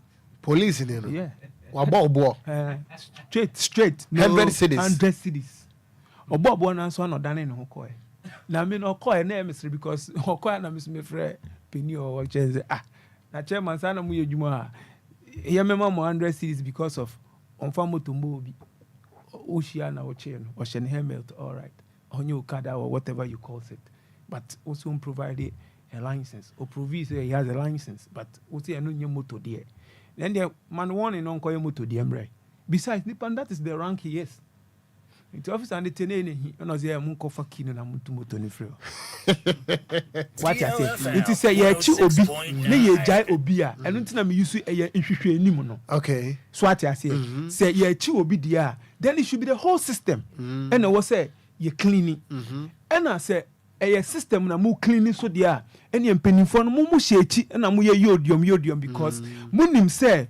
Can you see traffic light na young youth no more recruited more kasa penny for no can you see traffic lights first light traffic light no munim say mo can you see police station na isi ho no mum penny for no munim I know what I'm saying say more recruiting kwara ni bi and omugina traffic light na say and this is what they do say traffic light ni so na wutwam na already enya mbampoa because we call last no ultimate stop you or see follow me to station no explanation police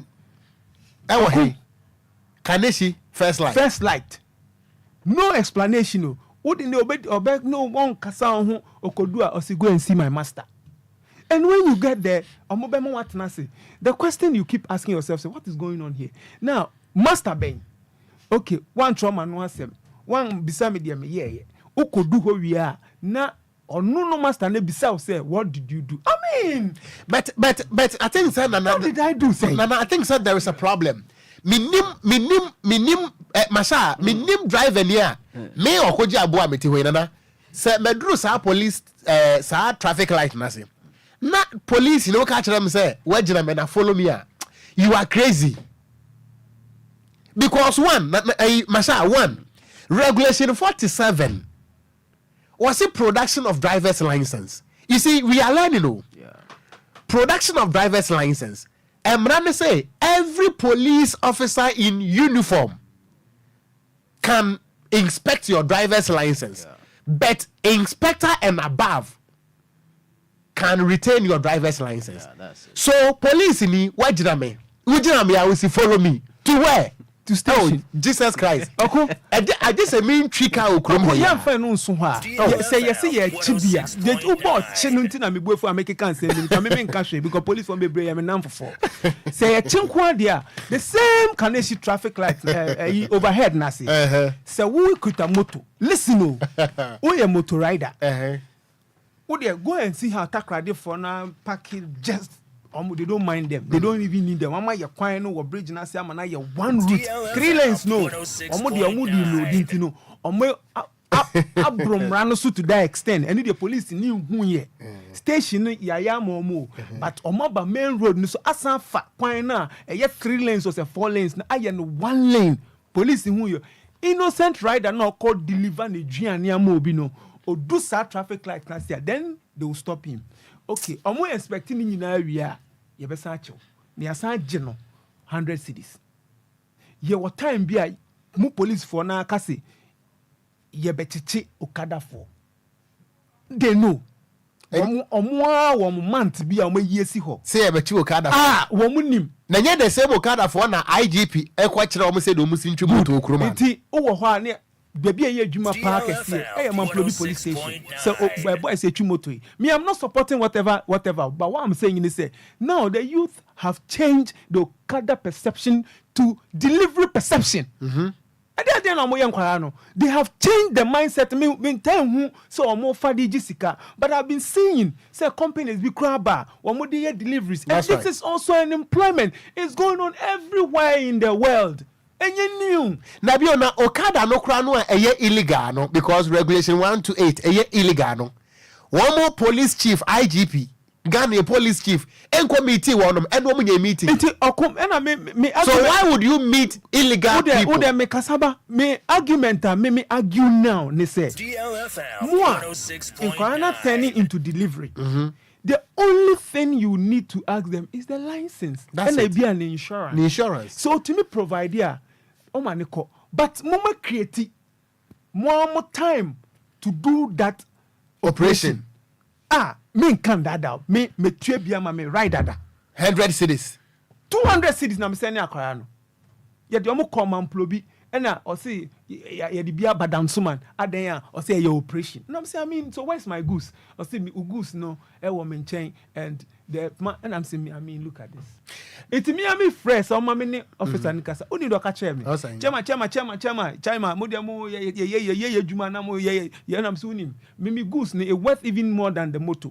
Into me ba beji goose no. Into I say worth more than the motor. And I feel say on them make us say yen you will ban if you there 200 cedis so. And I say you have the 200 cedis. And I'm sending my boy no on the momo and on the man no yibu. And yes me kase otini panu kita license me nkasa and I say jacket no mo hye no onia me nkasa the moment you catch him na ne nyoma nyina won ho set no de ye na dwuma kakra didi no enka nkyere me say moma kreti momo time a mo de ye sa operation nti no wa beto mu nko ade oyenam na nyame ya domo next week ye bedi enkomo wuramu ye proper regulation 128 ye bedi ho nkomo proper ma me nko Ghana for ho na me ne Ghana for eni nkomo kakra I think some tie for no ayade na ma me announce me phone lines no 0534050199 0534050199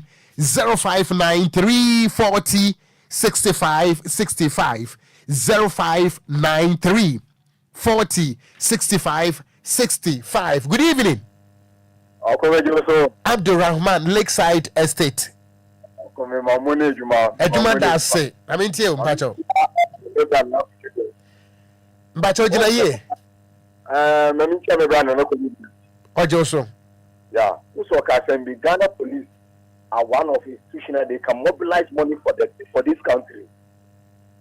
Over last 2 weeks, you could tell me where the mark up right. Now only I can try to make you on term. But uniform, either send a sign and not only your term. Thousand a year, what you know. But the beer about more HM and police in him or share helmet on the but before that, the woman is up for the special go to. Because obey said the same money, I mean, Chini, Parmesan, Copos, or by me, yes, can't tell you. me you for the best car pushing in the bush. In the Ghana police will when you know no money show monster. Meda say papa ebusuamo mayem fan komono hwe ho enen komono ye mienu regulation 31 review anase driver's license 2 years ane ya majosem ana afenso 2 police officers womo ya interdict wonom. These are the conversations that we are having today. Mami eni Kafra went to bed. Good evening. Good evening. Me pacho di this offer me friend. Me ka sisi agno da ben chaba mbada akse. Mami too. Yes, some can dey no krepa. So so do mo ha yan Kwanso pa. Wata ade ehun here so di na. Dey say checking on hwe no o su phone no. Aye, obadun ska. Na o me na wo ble. O do nu krepa small do bone o ka no. Ya for titu could the phone woman. And yes, the other master said the name this uncle away. I don't want to be young boss of man. Right. May I say, Papa, Ebusian Kwamono, I think, sir, yet here for a bimo and shadantie. Ye bo audio be my mutie yen road safety, any road accident, near my here. A benomodea man yourself. Anna Afenso. 2 police officers are interdicted one. You see, you're penny for no run a commentary no ma what you say Ghana no. Fine. Say you better renew your driver's license 10 or 50 years no. And you're new to us. And you're new to the world. Nebom Ghana the system no. You're new ho. And when Timu may find you may be kumnipa and yaman yourself. This is what we are talking about. And now, a police for me, you interdict to the question is it enough deterrent? And now, Kafra, good evening. Good evening, Offa. Good evening, baby. I'm free. Free. Offa, me did the 49 and about I must say, family. Mammy, till 49. You offer and Commona Mobono, Edese and Omanam.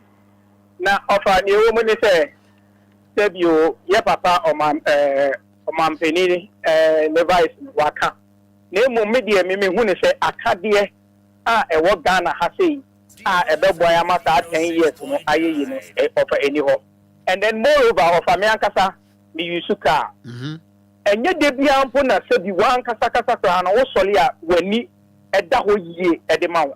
Sometimes when nya na papa kra na wani kra na ho yie e ma wo fa drive nti offer sa 10 years na ni ade ne de mesere ye 2 years na even ka ba 1 year kra. Because within a month, obi any to me ya Emma Sebi, because a pioneer that from now on far on to me. Within a month, obi any to me, yes, sir. It is said the 10 years at MYA, you ho, in the best way and young man yourself. Because of I, a one ni pay one, a car, come in, car, any man this you. Dabi. Car, any man give you. Sebi of a car, any wo, and I may for 9 and a car, any man. Yen a potential victim. Enti abasere yempeni for no omoma yanyane ye ho na omonyo omo politics na yanso yenchi ye ka meda say papa good evening. Good evening. We did this off me friend. I'm such a camera so we have since one of some shoes nimra na nyana abana yan police funa won do ma na wonyim nyame no won do ma wonyim nyame nyanim won ti wonyira ojen wonyedi Santa, you put good do again. Man, be on static car business 205. What talk about Peterson? What car? You come people Santa Hano. What you know? How come we are surrounded? What you know? You never seen now so before. I want you never answer. No, I understand. We are done any. 1 year from me from my Saturday. I don't need you, man. You can't be double answers one in time. I never told you. Point for one question. You get any double answers. Now you know to before a land officer. What a copy. Or the way you must say you politician on channel. I didn't know see. You put good do. Thank you. Thank you. I'm Darcy. Menso, may I say good evening. Good evening, Offa. Who did this off me friend him Pacho? Pacho, we do the don't call. Then I'm in the town, baby. Mammy too. Also, Pacho, missing questions. I can't person this and say, we, may a taxi driver. Now, income tax, yechum na do be chum but sisi a wo fa yembo no be bia se Cape Coast Kwanso any Okogyeabour Kwanso a police fo ni be cheke but akra ha na ye wo me de yen cheke sa income tax no nti mama last week me ko fa ho me no mo challenge police nyamotre what's the police for they check with the income tax sabat na ye je twa me sisi o mo wo fa ba bi e wo ta we na me fa ho police meba nyamotre police ni jira wo a na obusa so we income tax way me pa cho sama me ken ma fa kwan so this month ya mako mangasi mutwai ni na ba we wo kwan so ba bi ni ho bedu a we a taxi driver now we commercial to taxi obua e be bisa o income tax me pa cho me de ya ma last week Sunday there me the phone man o since ya de you to be cho phone so me the phone man no say me pa na cho onu anyinka onu anka say nya mama oh yeah bisa me say this year me chebi anana me so that be you tell me me say me say me office normal register me and say me to be cho phone income tax me pacho mate ye be de home komo me frɛ wadaroma omo de hanye Okogyeabour Kwanso any Cape Coast Kwanso sa two places ida mafa omo de sa de no hanye it is abase ye ntwa omo ye announcement ni obi ye ntwa me frɛ me da se papa ebusua me ntimi mfa afrɛfo no ebiem na yewura Richard Kwesi eyia national coordinator in charge of compliance and enforcement Emma DVLA was a monitor program na papa yewura yadase and was a chief executive officer Emma DVLA yewura Kwesi Ajimai Busia yadase papa and was a nyame adomu Sunday Anna Faith Community Baptist Church Madina Zongo Junction one enye mfinhia aduanan eno nti wochia won papa na program na se de nyina ba na kodu de mfitie wa ma me ya metwe no de na ba nti ene munyi mani kura me ya metwe de na ba by force masha adama ye ko last words I think say menu opinion aka dodo na say ye mrenu suye academia be hia say be implement sa extension to 8 to 10 years license renewals no yenye ndu hoye enti yen try say ye be di nhihye no so ana ye di sa academy no be two kwan mu ansa na ye implement the new policy say ye di ba no okay and police phone so money and yeah one day wonder yeah extend it now you monitor all the police forces are more strict so Sinabea will cleanse the system and build a better Ghana. Thank you. Yeah, so yeah, that's papa ebusuya yenia masha bobobi masha say we dey na no I don't know masha bobobi kojo mensa o mu bet no masha kojo mensa bobobi I don't know in time one because I don't know me call Ashanti region na me easy no DLFM 106.9 hey rade enti abusuya yenia masha bobobi member Association of Certified Driving Instructors of Ghana. But I say an aspirant or prese will be a national president at the AMA Association. And I think some members now you know what he has. Entimonto for my campaign and my I don't know what surprised me, but I mean maybe I'll cut it from me by fool. Menen nakro. Why investigative journalism? Menen nakro. Na media penny I want also and operations manager Emma Speed Line Driving School. Richard Eric Owusu Ochre. Akura baby I will be also mechia pa me da same. Nana wadawoma yeko. Okay. Yeah, Dr. Baumia. Okay. Yeah, doctor. Yeah, Dr. Bakope. DLFM 106.9. Wabe bibi su say. Achire Ghana for. Me sure say ebi a walk on to hey. And you may be Okran anka wunim. But Okan is saying to Wakope honim dear. That's right. Na obi ka bibia ya mbongo. Na emum ya korano. na yɛahwɛ sɛnea yɛbɛyɛ no for daakye nti sɛbi watu ne no mutuo na ɛnyɛ asɛmbɔne ɛyɛ asɛmpa na mmom obi bɛseɛ sɛ yɛbɛyɛ nkwan a yɛwɔ akadeɛ a yɛde yɛ yɛnsa nsuo ne anka sɛ yɛayɛ nkwan dabi sɛ ɔtɔ DLFM 106.9 na broni friend ingredient nti ingredient no Ghanafoɔ biara nya akwanya na sɛbi doctor deɛ ɔnam efiefiem te sɛ atamus deɛ yi bi sɛ obepie ufie a no ɔka saa asɛm na no wabisa doctor sɛ doctor misrɛ wo me nso minyansa kakra ɛne o driver's license a wo de ba 10 years akadeɛ a wo de bɛka ho ɛyɛ deɛn okay sɛ saa question no ɛtɔ n'anim a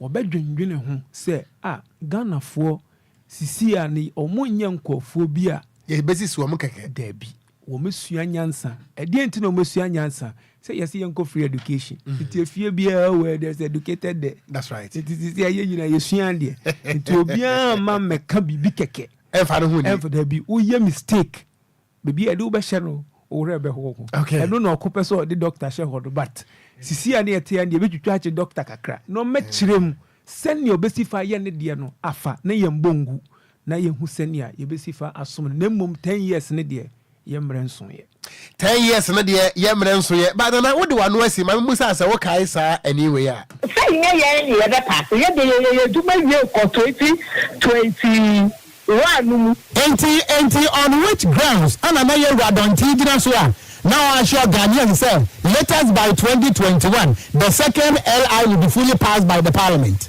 Say yɛ de parliament it is time parliament yɛ na dwuma say yɛ de yɛ ni mu asɛm institution yɛ kusia na aba bia yɛ bɛ pass yɛ call recess it parliament dwuma de yɛ to make ho asɛm wofa station na wo no wo the program bi ko to management training no one approve here now so beka so me the program continue gidi say ye be by next week ye be program na management approve here say nya wo for and nyame adom no omo pass no is the way forward we have to look at the way forward Mama Paul yeah Mama Paul fast forward na me amfa nkomo nsi nka menya wo na creative here next week e brother dem sama the batch Sundays me could be for free. Say me batch man to line breaki. Maybe Sundays me could be for free. Sundays them me occupy.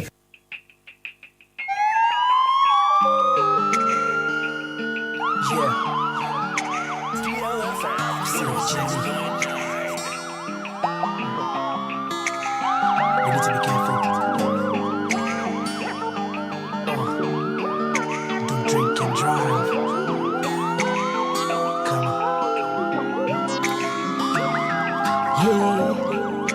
Kwanso Pedro, Yamin Fire Kodu, the Bay on a road accident.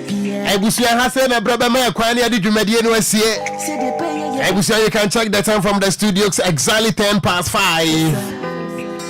Madam Son, I'm also happy birthday in confirm we did at the Miss Georgina or Paribia Minta. And they are with that. Yango point now, Mamma Sonia Dane. 1 to 1 quantum. Woman above 1 son and more hobine as you celebrate your date today. So, once again, happy and a glorious birthday goes out to you, Miss Georgina or Paribia Minta. Way April cousin. Or Paribia Otu and the entire family. Oba on Facebook and also Miss Georgina or Paribia Minta is projected on the screen. Yami Winshaw Papa. Once again, happy birthday. Mididi Okogyeabour Ocran. My main fast that Emma Chairman Clement Ampedu and a year I went to my Mekansa Eufie. I have the hope say next week Ebeshia. And once again to you, Mr. Richard Kwesiye, National Coordinator Compliance and Enforcement DVLA. The mayor do more next week Ebeshia. Chief Inspector Tano. retired. Yewra baby I will be also ya dance chiao. DJ Afiba on the Dimiko Facebook no so Miss Media Okogyeabour Ocran once again na Misra wo Ghana ni sawo mami akwanya mami besom ye. We came to do the work of Mother Ghana, devoid of personal interest. We criticize not to break, but to build the corridors of Mother Ghana. Media Okogyeabour Ocran yebeseshia. Macro.